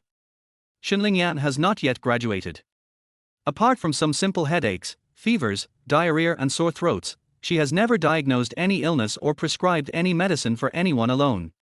This time she was prescribing medicine for the regent and there was no pulse diagnosis, so she was a little hesitant. Don't be nervous. You can only know whether a prescription works after you have tried it. If it doesn't work today, you can adjust it tomorrow. Xu Qingwan leaned close to Xinlingyan's ear and whispered, her voice so low that only the two of them could hear it. The prince saw the two of them whispering to each other, not knowing what they were talking about, and felt inexplicably unhappy. Why doesn't Xu Qingwan have anything to say at this time? Unable to hear her thoughts or what she was saying, the prince felt that the two of them were planning how to poison him. Guard Xu, come here. No matter what they are plotting, just pull them to your side. The prince's eyes were somewhat gloomy, and he stared at Xu Qingwan. Xu Qingwan originally wanted to refuse, but seeing his look, she was afraid that he would get angry and cause trouble for her, so she could only agree and walked over obediently. She stood 3 steps away from the prince and bowed. What do you want, prince? Push me to the study. Seeing how obedient she was, the prince felt better and spoke softly. Xu Qingwan agreed and quickly stood behind him, ready to push him to the study. Chapter 29. At this time, Xinlingyan had already written the prescription. She turned around and said respectfully, Your Majesty, the prescription is ready. Please take a look. The prince did not extend his hand, but just glanced at Li Jin. Li Jin walked over, took the prescription, and then held it in front of the prince, holding it in both hands for the prince to look at. No need to look, I trust Miss Shen, tell someone to get the medicine. The prince took a quick look and his expression did not change. No matter what the medicine was, he would not take it, so there was no need to look at it now. When Xinlingyan was writing the prescription just now, she looked so cautious, as if she really didn't know that he was faking illness. Since this pair of good sisters are acting with him, he will cooperate with them. Li Jin handed the prescription to a maid, and the prince said calmly, Thank you, Miss Shen. Xinlingyan smiled and said politely, I should thank His Majesty. Thank you for taking me in. Miss Shen, there's no need to be so polite. Go back and rest. The prince nodded slightly at Xinlingyan, then signaled Xu Qingwan to push him away. Xu Qingwan, who was pushing the wheelchair behind her, glanced at Xinlingyan and her mind raced. At this time, the prince should have taken the initiative to ask for help in finding divine Dr. Shen. Why is he leaving now? No, it seems I have to assist again. The prince sneered in his heart, how can you be sure that I will help you? Xu Qingwan leaned down slightly, moved closer, smiled and whispered, Your Highness, the whereabouts of divine Dr. Shen is unknown, and Miss Shen is unable to sleep or eat. If your Highness does not help, send someone to look for him. Xinlingyan wanted to speak, but she didn't know how to say it because she had never asked anyone for help before. Seeing that the prince was about to leave, she was even more speechless. Now that she heard Xu Qingwan speaking for her, she felt bad. She couldn't always rely on Xu Qingwan for her own affairs. They met by chance, and Xu Qingwan saved her twice and pleaded for her, giving her a place to stay, which was already a great favor. The smile on her face faded. Thinking of her grandfather's whereabouts, the worry and sadness in her heart once again surfaced on her brows. Her brows were furrowed as if filled with sorrow. She walked forward, stood in front of the prince, and knelt on the ground with a plop. Your Majesty, my family has been practicing medicine for generations and has never made enemies with anyone. My grandfather was a doctor who saved the world, but now his whereabouts are unknown and his life or death is unknown. I am really worried, but I am a weak woman, alone and powerless, and I don't know where to find Grandpa. My daughter asks the prince to help me. As long as you find my grandfather, he will definitely cure your old illness. Your Majesty, please help me. As Xinlingyan spoke, she recalled the times when her grandfather was still by her side, and she couldn't help but burst into tears. A beautiful face like a lotus, with sadness between the brows and tears sliding down the creamy cheeks, making Xu Qingwan deeply appreciate the beauty of pear blossoms in the rain. She felt distressed when she saw this and couldn't help but sigh. The prince's eyebrows, which were like distant mountains, moved slightly. The two women cooperated very well. He had to admire their acting skills. He looked back and saw that guard Xu looked distressed, with his eyes slightly red. It is indeed a sisterly love. It seems that if I don't agree, guard Xu will cry too. Those servants of the Shen family are really dead. If the Shen family and Xu Qingwan are in cahoots, and they use this method to approach him and insert him into Prince Yun's mansion, isn't the price too high? Chapter 30. The prince couldn't figure it out, but he became more interested in the person behind Xu Qingwan. If I don't interfere in the Shen family's affairs, will the people behind the scenes cause trouble again? The prince changed his mind and thought that if he interfered in the Shen family's affairs, he might be able to find clues about the person behind the scenes. It would be better for him to agree to her and see what tricks Xu Qingwan would come up with. It was the first time that Shen Lingyan asked for help from someone, and also the first time that she cried so miserably in front of so many people. She felt a little embarrassed. She raised her hands to cover her face with her sleeves, lowered her head and secretly wiped away her tears. I've begged you so much and cried so sadly, please agree to it quickly. You want to abuse your wife for a while, but chasing her will only lead to a funeral. The prince was about to agree when he heard Xu Qingwan's inner voice. He took a deep breath and slowly exhaled. Why did he feel like he was being controlled by a female guard? Miss Shen, please get up quickly. I have heard of the reputation of divine Dr. Shen. I am also very sad about your situation. I promise you that I will help you find Mr. Shen. In the capital of my Shifeng country, at the feet of the emperor, such a brutal thing happened. It is a disgrace to my government office in the capital. I will definitely order the government office to investigate the matter as soon as possible. So, Miss Shen, there is no need to be polite. Even if Miss Shen doesn't say anything, I will not ignore it. Shen Lingyan was moved by these words. The regent she knew before was a cold-blooded, stern, ruthless, incompetent, and decisive person. Now the regent's passionate words made her feel that the regent was actually a kind-hearted prince who cared about his country and the world. With the help of the prince, Shen Lingyan felt more confident. She immediately wiped away her tears and kowtowed to the prince to express her gratitude. Thank you, Your Majesty. I, Shen Lingyan, will repay your kindness today with gratitude. Miss Shen, your words are too serious. Help her up quickly. The prince stretched out his hand and signaled the maid beside him to help the person up quickly. Although he had no sympathy for Shen Lingyan, he was unwilling to see her perform such a great honor to him. Because at this moment, he felt that Shen Lingyan seemed to be truly grateful to him, rather than acting out a conspiracy. Xu Qingwan was also very touched. She felt that the author was too cruel to the heroine, and she felt heartbroken because of the abuse. Especially seeing Shen Lingyan like this with my own eyes, it was much more shocking than reading those written descriptions. When she was reading the book, when the Shen family suffered a disaster and Shen Lingyan was sad and crying, she shed tears along with them. Now, seeing Shen Lingyan crying and begging for help, her eyes also became wet. But she held back her tears. As she watched the maid help Shen Lingyan up, she gave Shen Lingyan a comforting smile. Shen Lingyan also stopped crying, slightly raised the corners of her mouth, and gave Xu Qingwan a reassuring look. Then I will not disturb you, Your Majesty. I will take my leave first. Shen Lingyan bowed to the prince, who nodded slightly, and she turned and left. Guard Xu. The prince waited for a while, but there was no movement from the person behind him, so he turned around and saw Xu Qingwan smiling at Shen Lingyan's back. But at this moment, Xu Qingwan had nothing in mind. The prince couldn't help feeling strange and called out.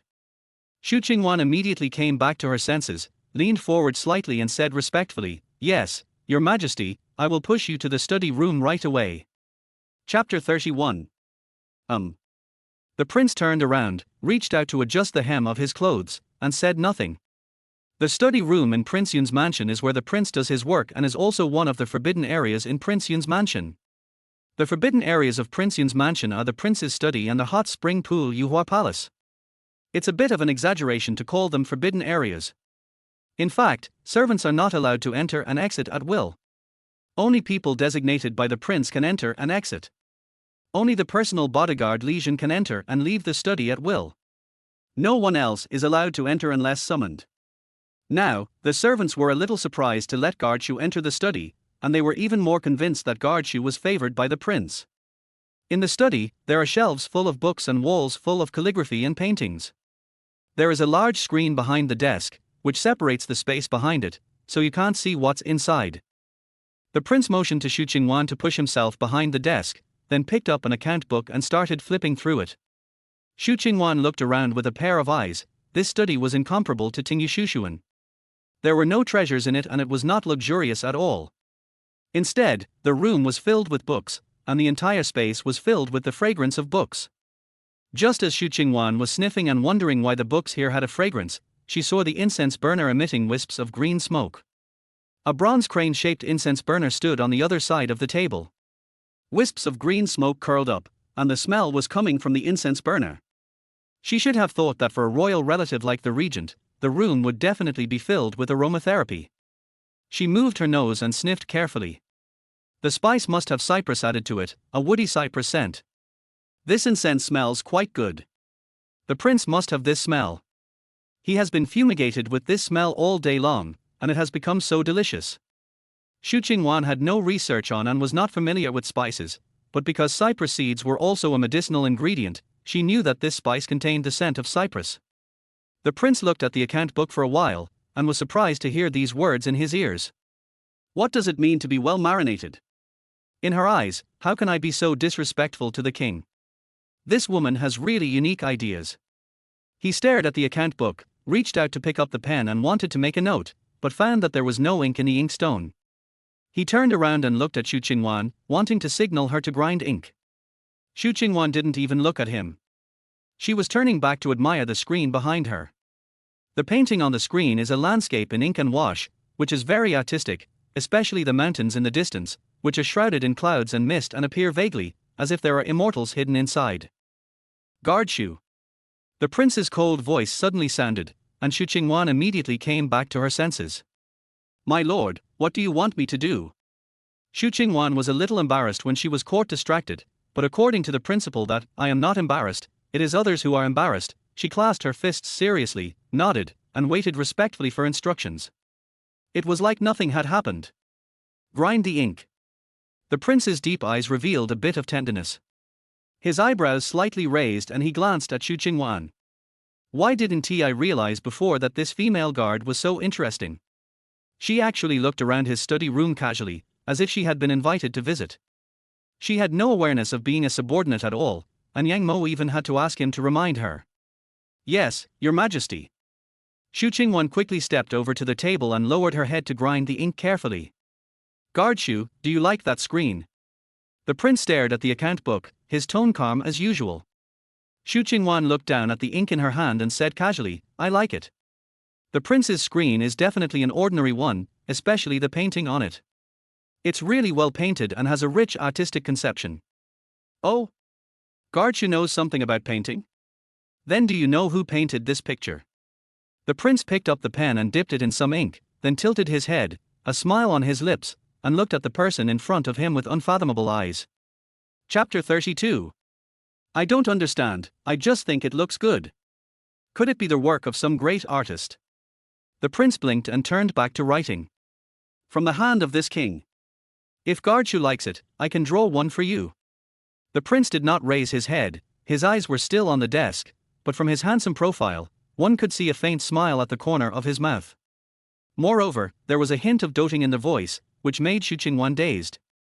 It's really amazing to be handsome. Even the side profile is so charming. This voice really touches my sister's heart. If there was no heroine, my sister would really have done it. This voice made the prince very happy, and he couldn't help but deepen his smile. He stopped writing, raised his head slightly, and looked at the woman in front of him. The tenderness in his eyes was like the faint moonlight, and his voice was sexy and hoarse, every word bewitching Xu Qingwan's heart. Guard Xu, from now on, no matter what you like, you can tell me. I will satisfy you. Even if you want the moon in the sky, I will pick it down for you. The prince stretched out his slender hands like white porcelain and gently grasped Xu Qingwan's fingertips. The curve of his lips was just perfect. It makes him look more gentle, and the affection in his eyes is intoxicating. Xu Qingwan was almost bewitched. However, she still had a trace of rationality and warned herself silently in her heart. Don't be fooled by him, this is just his way of flirting, he can't really like you. I didn't like Xu Qingwan for such a long time, how come he suddenly became so affectionate? It must be a conspiracy. He belongs to Xinlingyan, not to me, not to me. The prince's affectionate eyes flashed, and his gentle expression froze. Before he could react, Xu Qingwan suddenly smiled sweetly and said loudly, "Then I want the moon in the sky, can you pick it down, your majesty?" The prince's eyebrows twitched, and a gloomy look flashed across his eyes. No one had ever dared to disobey him like this.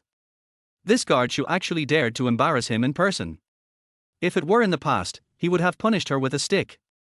But now, he can't, he has to win people over with virtue. Guard Xu. As soon as he opened his mouth, he was interrupted by Xu Qingwan. Xu Qingwan was not stupid. She was afraid that the moody prince would hit her with a stick, so she quickly bowed and apologized, "Please forgive me, my prince. I was just joking. How dare I ask you for the moon? He. What's the use of the moon? It's not as good as silver. I won't be fooled by your smooth talk." The prince raised his eyebrows and snorted in his heart. When he admitted his mistake, he smiled very sweetly. If it was a woman who could be conquered with money, I wouldn't have to bother with it. "Your Majesty, the butler requests to see you." At this time, Li Jin, who was guarding outside the door, announced loudly to the inside that he seemed to have heard Guard Xu's laughter just now. Guard Xu seldom smiles. Chapter 33. The prince regained his composure, looked towards the door, sat up straight, and said loudly, "Come in." The old housekeeper walked in hurriedly from outside, hunched over. She glanced at Guard Xu, but her eyes did not linger on her, as if she did not see her, and whispered to the prince, "My lord, I have found some clues about the matter you asked me to investigate." The old butler deliberately paused, looked up at the prince, and said nothing else. The prince immediately understood what he meant, but because Xu Qingwan was beside him, the old butler did not dare to speak directly. "Tell me, what did you find out?" The prince raised his eyes and signaled to the old butler that it was okay. Xu Qingwan knew about the eldest prince's affairs in the palace, and it was she who saved the eldest prince's life. So there is no need to hide this from her. "Yes, your majesty." This time, the old butler took a special look at Guard Xu. The prince has never been interested in women, so what's different about this female guard? But soon, the old butler withdrew his gaze and continued respectfully. "I have already made inquiries. There is a person in our mansion who has had contact with people in the palace recently. It was a new servant who came into the mansion last year. His name is Liu Daqin. He asked for leave yesterday to go home, saying that his mother was seriously ill." The old butler paused, his face looking a little annoyed. He was the one who selected this person from outside to enter the palace, so how could he have made a mistake in his judgment? This person has not returned home yet. It seems that he has escaped. The prince listened quietly. He was not surprised at all. In this situation, he had expected that this man would run away, but he didn't expect that he had planned it so early and acted so quickly. Seeing that the prince did not say anything, the old butler bent his waist even lower and continued, "But don't worry, your majesty, I have sent people to Liu Daqin's house to look for him. As long as he is still there, we will definitely bring him back." The prince placed it on the table, tapping it lightly with his slender fingers. His deep eyes were lowered, and he said expressionlessly, "Since he planned it long ago, I'm afraid he is not home anymore." The old butler frowned, and the wrinkles on his face deepened. He was now very worried and regretted that he had chosen the wrong person and caused trouble for the prince. "Send someone to guard around his house and find out his whereabouts. Go ahead and do your work. If you have any news, notify me immediately." The prince did not blame the old butler. He knew that it was not the butler's fault. No matter who recruited the person into the prince's palace and who approved him to go home to visit his relatives, it was all reasonable and no one would have expected that Liu Daqin was a traitor. "Yes, your majesty. I will withdraw first." The old butler left with a sad face. The prince pondered for a moment and called the person outside to come in. "Li Jin. I am here." Li Jin walked in immediately, lowered his head and waited for instructions. The prince's face was as deep as water, and he said in a calm voice, "Send someone to find Liu Daqin alive." "Yes, your highness." Li Jin's sharp eyebrows raised slightly, and his whole body was filled with hostility. He must catch this traitor and let your highness deal with him. After Li Jin left, the prince pondered for a while, then turned to Xu Qingwan and said, Guard Xu, where do you think Liu Daqin will go? Although Xu Qingwan saved the eldest prince, this might also be a deliberate move by the person behind Xu Qingwan in order to gain his trust. Xu Qingwan pursed her lips and thought about it carefully. Chapter 34. You ask me, who should I ask?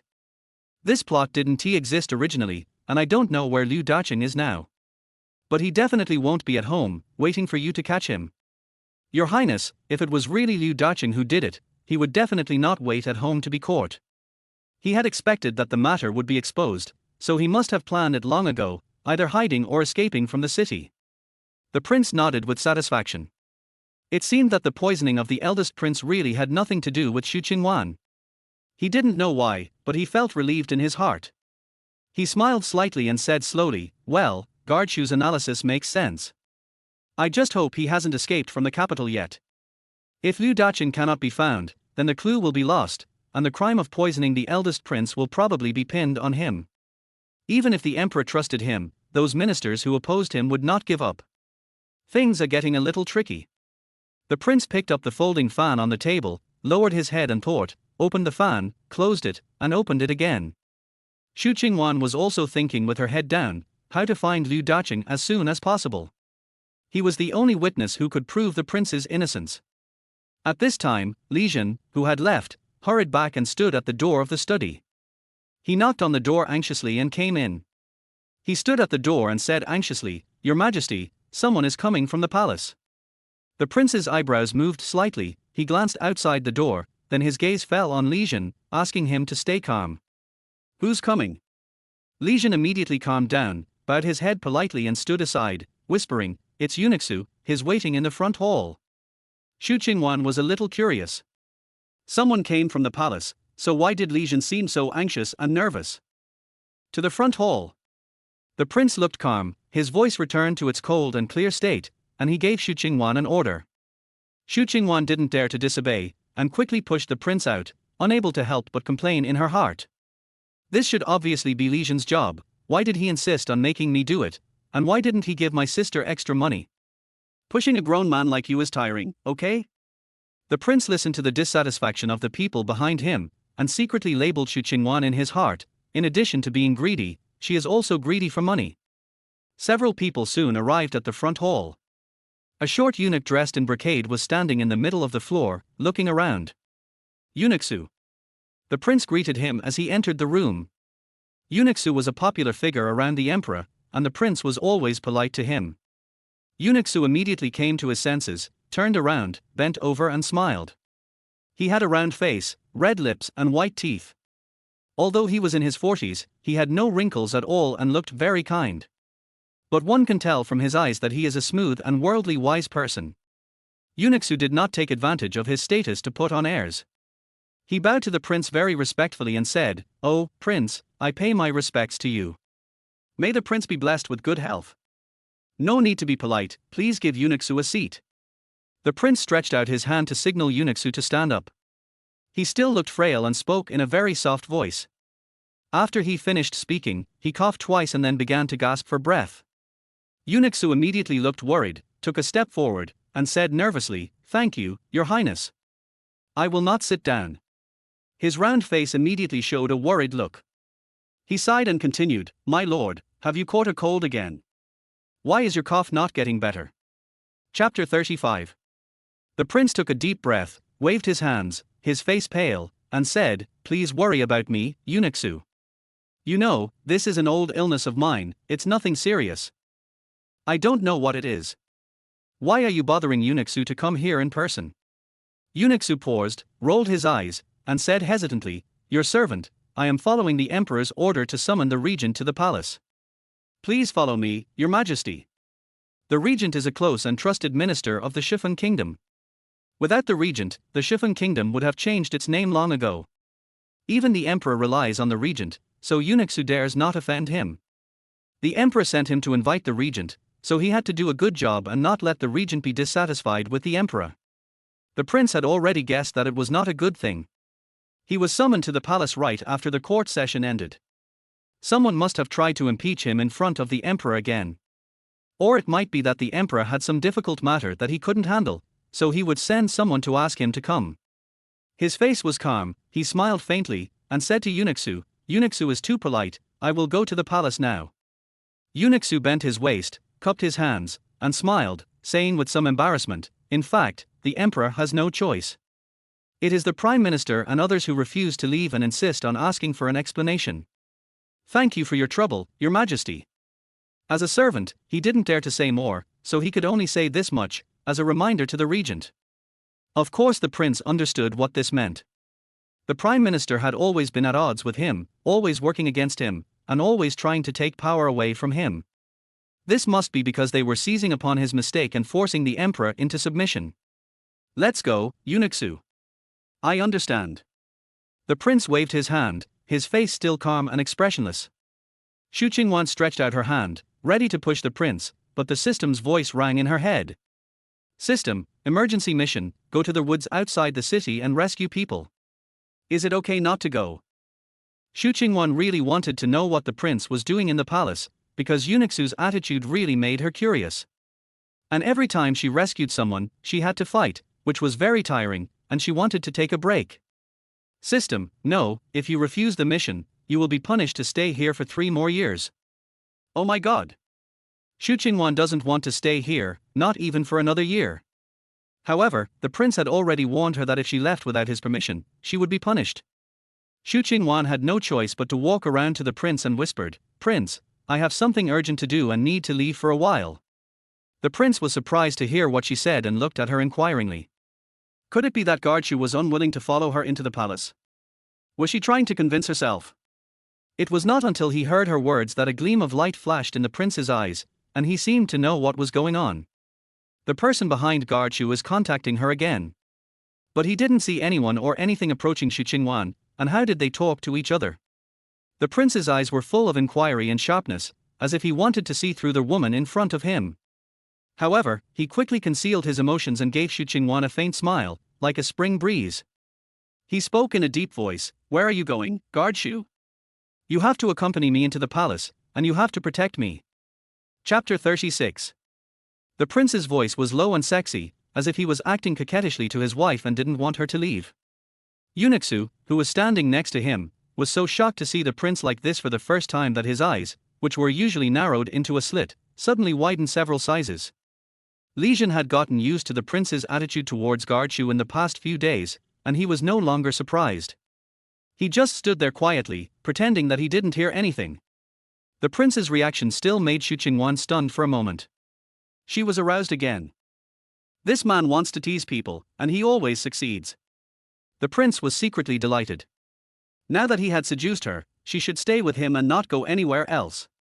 But Xu's mission is top priority, so of course she wouldn't be fooled. Sighing inwardly, she said calmly, "I may have eaten something bad and suddenly have a stomachache. I can't protect the prince. I'll take my leave and go to the toilet first." After saying that, Xu Qingwan covered her stomach and ran away with her teeth bared. Everyone was stunned. Xu blinked his eyes, which were most observant of people's words and expressions. He felt that the female guard seemed to be pretending. Lijian was also puzzled. How could Xu have a stomachache when he ate the prince's food? Wouldn't the prince also? But the prince doesn't look like he has a stomachache, and it's a bit strange that Xu's stomach hurts so suddenly. The prince never expected that the female guard would use such a vulgar excuse. In front of so many men, she said that she wanted to go to the toilet, which was something that even female virtues did not allow. It seems that the place she is going to is very important. Watching the figure running away, the prince put away his smile, his face gradually darkened, and he lowered his voice and said, "Find someone to go and check. If Xu is ill, he needs to be treated in time." Due to the presence of Xu, the prince did not directly ask someone to follow Xu Qingwan. These words were given to Lijian. There was no need to state them explicitly. Lijian knew what the prince meant. Lijian nodded and agreed, turned around and left quickly, passed through a corner door, walked to a secluded place, gave a secret signal, and called out a few shadow guards. He whispered a few words to the shadow guards, who nodded. Then he disappeared again, concealing his whereabouts and heading towards his target. Lijian hurried back, pushed the prince, and followed eunuch Xu out of the Prince Yun's mansion. Xu Qingwan ran all the way to Xu. She hid beside the courtyard gate, looked outside, and found no one. There was no one in the courtyard either, so she immediately turned over and jumped onto the wall. With her lightness skill, she jumped onto the roof in a few leaps and then rushed out of the palace. As soon as she left the palace, several figures appeared in the place she had just passed, following her not far away. Xu Qingwan rushed out of the palace and rushed out of the city. In order to save time, she used Qinggong all the way, flying over eaves and walls, and said to the system, "Who do you want me to save? Can you find a suitable time for the next mission? Sister, I am a woman, and I also need to save face, okay?" At this time, the system did not show up at all because it was afraid of being unsafe. It only talked to Xu Qingwan in her mind. System, the person you want to save is Liu Daqin. This is the mission that was just triggered. Don't blame me. What? Liu Daqin? You want me to save Liu Daqin? Why didn't you say so earlier? Xu Qingwan gritted her teeth in anger. If she had known that it was to save Liu Daqin, she would have explained it directly to the prince. Maybe the prince would have sent her a few helpers. System, you didn't ask me, who told you to make such a shameful excuse? Chapter 37. Xu Qingwan took a deep breath and gritted her teeth and said, "Please explain it to me next time, or I will lie down right now. Go and have fun." The system said indifferently, "Oh, I'm so scared. Don't forget that you are in a book now. Just lie down and don't go back. You can go now." Xu Qingwan was so angry at the system that she ran away faster and faster. After a few flights, she was out of the city. After leaving the city, she headed straight for the woods in the western suburbs. Although it is broad daylight now, the sky is clear and bright, but the woods in the western suburbs are somewhat dark. The crowns of the towering trees are like giant parasols, completely blocking the sky. Only scattered sunlight filtered through the gaps between the branches and leaves. There were clumps of knee-high wormwood growing on the ground, and any open space was filled with rocks. Deep in the woods, a young man carrying a bag was walking forward in a hurry. He was wearing coarse cloth clothes and a hat on his head. He looked back every 2 steps. There was no wind in the forest and it was a bit stuffy. Because of his nervousness, he sweated a lot. The sweat flowed down his forehead and into the corners of his eyes. He instinctively closed his eyes and raised his hand to wipe the sweat. Crack! Suddenly, the sound of a branch breaking came from behind him on the left, which scared him so much that he shivered all over and turned around nervously to look. About 10 meters away from him, 2 men holding scimitars appeared. The 2 men were sweating profusely and breathing heavily because of the heat on their journey. One of them made eye contact with the young man and immediately revealed a ferocious look. He shouted, "Liu Daqin! Do you think we won't be able to find you if you don't take the main road?" Another immediately echoed, "Humph, you know how to find a place. This place is the best for action. You can't escape today." Liu Daqin was so frightened that his legs went limp. He staggered and nearly fell to the ground. He frantically grabbed onto the tree trunk next to him and finally stood up. "Who are you? What do you want to do?" Liu Daqin was terrified at this moment. He had expected that the other party would kill him to silence him, so he secretly fled the city. He thought that he could hide in the woods and not be easily discovered, but he didn't expect that he would still be found by them. The 2 men ran towards Liu Daqin, and one of them said with a ferocious look on his face, "Of course we are here to send you off." After the man finished speaking, the scimitar in his hand flew towards Liu Daqin.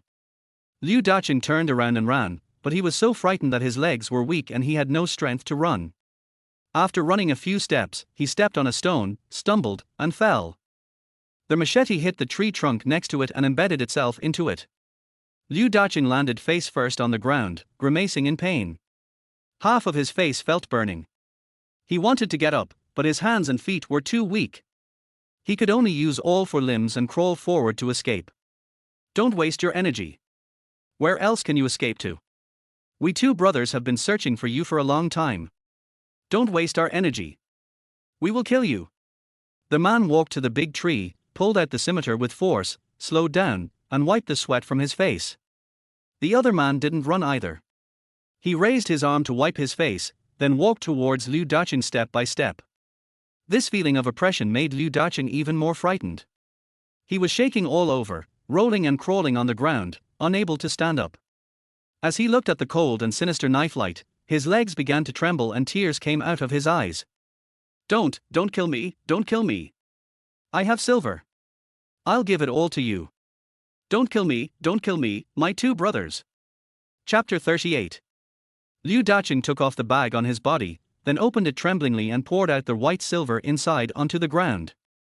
All of these are for you. 100 taels, all of them. Don't kill me, don't kill me. He knelt on the ground and kowtowed while crying. He was just an ordinary man and was no match for these two men. The scimitar almost hit his neck. He regretted it. He didn't want to die. Money was not as important as life. The two men showed sarcastic smiles on their faces and looked at Liu Daqing with contempt.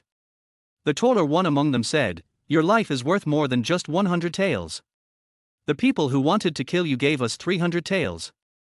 If we kill you, your 100 taels will also be ours." The other shorter one laughed and said, "Har har, don't waste your time on him, big brother, let me do it." He gripped the scimitar tightly in his hand and walked forward step by step. They are killers, and usually they specialize in killing people to silence them. But before they take action, when they meet someone who is scared to death, they like to admire the person's expression. At this moment, Liu Daqing's expression made them feel very exciting. Liu Daqing was completely hopeless. He used all his strength to retreat, muttering, "Don't kill me. Don't kill me. I won't say anything. He, only the dead won't speak. You are worth 400 taels, what a good deal." The short man smiled perversely. He kicked the silver on the ground aside, stared at the trembling Liu Daqing with teasing eyes, and slowly raised his scimitar. It was the first time he had seen someone lying on the ground, waiting to die. "Hello." Suddenly, a woman's voice came from the tree above his head. The short man frowned and raised his head with a fierce look. On a 2-story high tree, a woman in tight clothes stood on a branch, holding a long sword in her hand that emitted a cold white light. The person who came was Xu Qingwan. She rushed all the way and found something wrong when she entered the woods. She used her lightness skills to fly into the air and look down from above. She soon discovered the three people. When she arrived, she saw the short man raising the scimitar, but the short man and his older brother didn't even notice her. She concluded that the two men's kung fu was average, and at least in front of her, Xu Qingwan, they were just younger brothers and not to be feared. So she was not in a hurry. After speaking out to stop the short man, she still stood on the treetop. "Where did you come from, little girl? Stop meddling in other people's business." The short man raised his head with a ferocious expression and glared at the person on the tree, as if he wanted to glare the person away. Xu Qingwan would not be intimidated by his aura. She pointed the tip of her sword at the short man and shouted, "This man's life is mine. Let him go and you can go. Otherwise, both of you will just become dead people who can't speak." The muscles on the tall man's face twitched twice. When they were doing this job, they also encountered people blocking the road, but they had never encountered someone who saw injustice and drew his sword to help, and she was a woman at that. The tall man saw that the woman was thin and stood up high without coming down, so he suspected that the woman was bluffing and might only have light skills. Chapter 39. How dare you say such arrogant words? Today, I have two brothers and I don't mind killing one more. The short man also gained confidence, and immediately smiled viciously, saying, 400 taels, killing two is not a loss, big brother, do it. The short man was closest to Liu Daqing. He took 2 steps forward and arrived in front of Liu Daqing. He raised the scimitar in his hand, and with one swing he could kill Liu Daqing with his head. Liu Daqing was so frightened that he wanted to run but he had no strength left. His hands and feet were trembling as he begged for mercy. "Spare me, don't kill me. I didn't want to kill anything, tsk." Xu Qingwan curled her lips helplessly, and with a slight movement of her wrist, the Qingfeng sword in her hand flew out. There was a flash of silver light, and the long sword pierced directly into the short man's wrist with a sound of breaking through the air. "Arr!" The short man screamed, and the scimitar in his hand fell to the ground with a clang, and then blood gushed out from his wrist. The short man immediately grabbed his wrist with his other hand, staggered back and screamed, his expression filled with fear, resentment, and murderous intent. "You little girl, you're looking for death." The tall man saw his brother was seriously injured, and walked forward angrily with a scimitar in his hand. At this moment, Xu Qingwan had already fallen from the tree. She stretched out her hand and grasped the hilt of the Qingfeng sword, then swung the sword towards the tall man. "You are looking for death," Xu Qingwan said in a deep voice, and her hands moved faster. The tall man's scimitar collided with her Qingfeng sword, making a ping-pong sound and even producing sparks. However, although the tall man was sturdy and much stronger than Xu Qingwan, his kung fu was far inferior to Xu Qingwan. After a few moves, the scimitar in his hand slipped out of his hand and flew to the side. With a bang, it embedded itself into the tree trunk. Xu Qingwan placed the tip of her sword against the tall man's throat. She smiled and said calmly, "Tell me, who sent you here?" The two tall brothers take money from people and help them get rid of disasters. Their rule is that they cannot disclose the information of their employers. Leaking information is worse than death. But the tall man didn't want to die like this, he felt he could still struggle. He immediately spread his hands with a cowardly look on his face and begged for mercy, "Lady, please let us two brothers go. We promise not to appear in front of you again. Please spare my life, aunt." Xu Qingwan sneered and said, "Hey, it's too late to call me aunt at this time. Tell me who sent you here, or my Qingfeng sword will have to taste blood." The short man did not run away at this time. He endured the severe pain, gritted his teeth, and looked around. Could this woman have help? If a woman saw injustice, why would she ask who sent them? Were they ambushed? The tall man's nerves were tense. He tried to pretend to be calm, but the muscles on his face betrayed his nervousness and he twitched from time to time. His eyes were alert, staring at the sword that was strangling his throat. "Girl, I advise you not to ask. This matter has nothing to do with you. You can't afford to offend someone who wants his life." Chapter 40. If you want to live, you should let us brothers go. If you kill both of us brothers, you will not live either. The tall man thought that Xu Qingwan would be afraid of his threat, but he didn't expect that the woman in front of him suddenly curled her lips and laughed contemptuously. "Hey, I'm so scared. Who is the person behind you? Tell me, I want to see if he is really that powerful." The short man on the other side had torn his clothes into pieces, wrapped his wrists together, and bandaged his wounds with his teeth. His face was as pale as paper, and beads of sweat the size of beans rolled down his forehead. Out of the corner of his eye, he saw a scimitar drop to the side. It was his scimitar. He must rescue his eldest brother.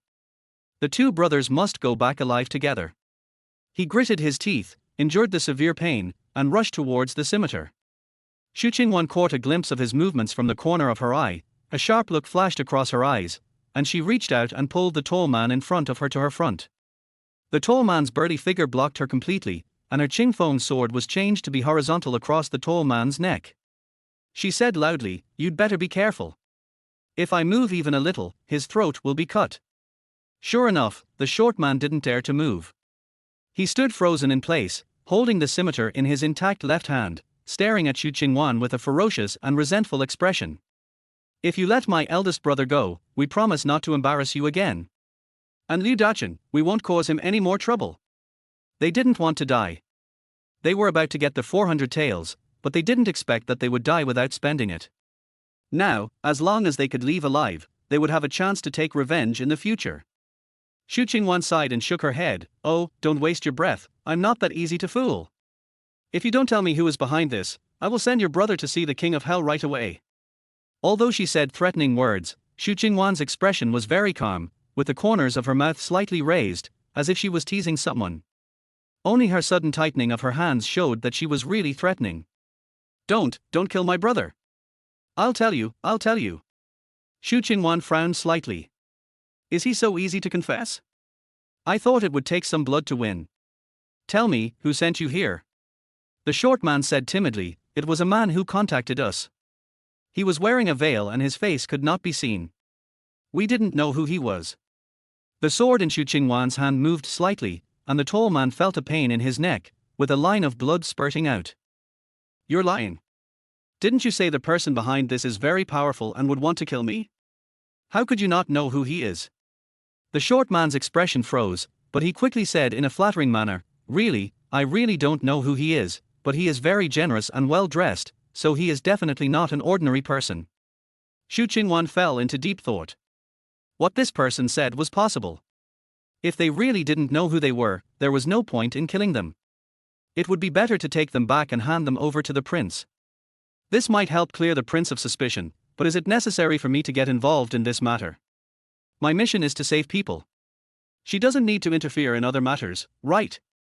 The prince's attitude towards her has completely changed 180 degrees in the past 2 days.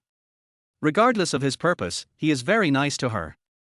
What if the prince was really just being nice to her and had no conspiracy? Then taking these 2 people back with her would be considered repaying the prince's favor. Okay, in that case, both of you come with me. The short man and the tall man were both shocked. They wanted to live, but they didn't want to go to jail. The short man said cautiously, "Auntie, where are you taking us? Please spare us. Just treat us as shit and let us go." Xu Qingwan was indeed disgusted, but she still held back and said unhappily, "Stop talking nonsense. Follow me."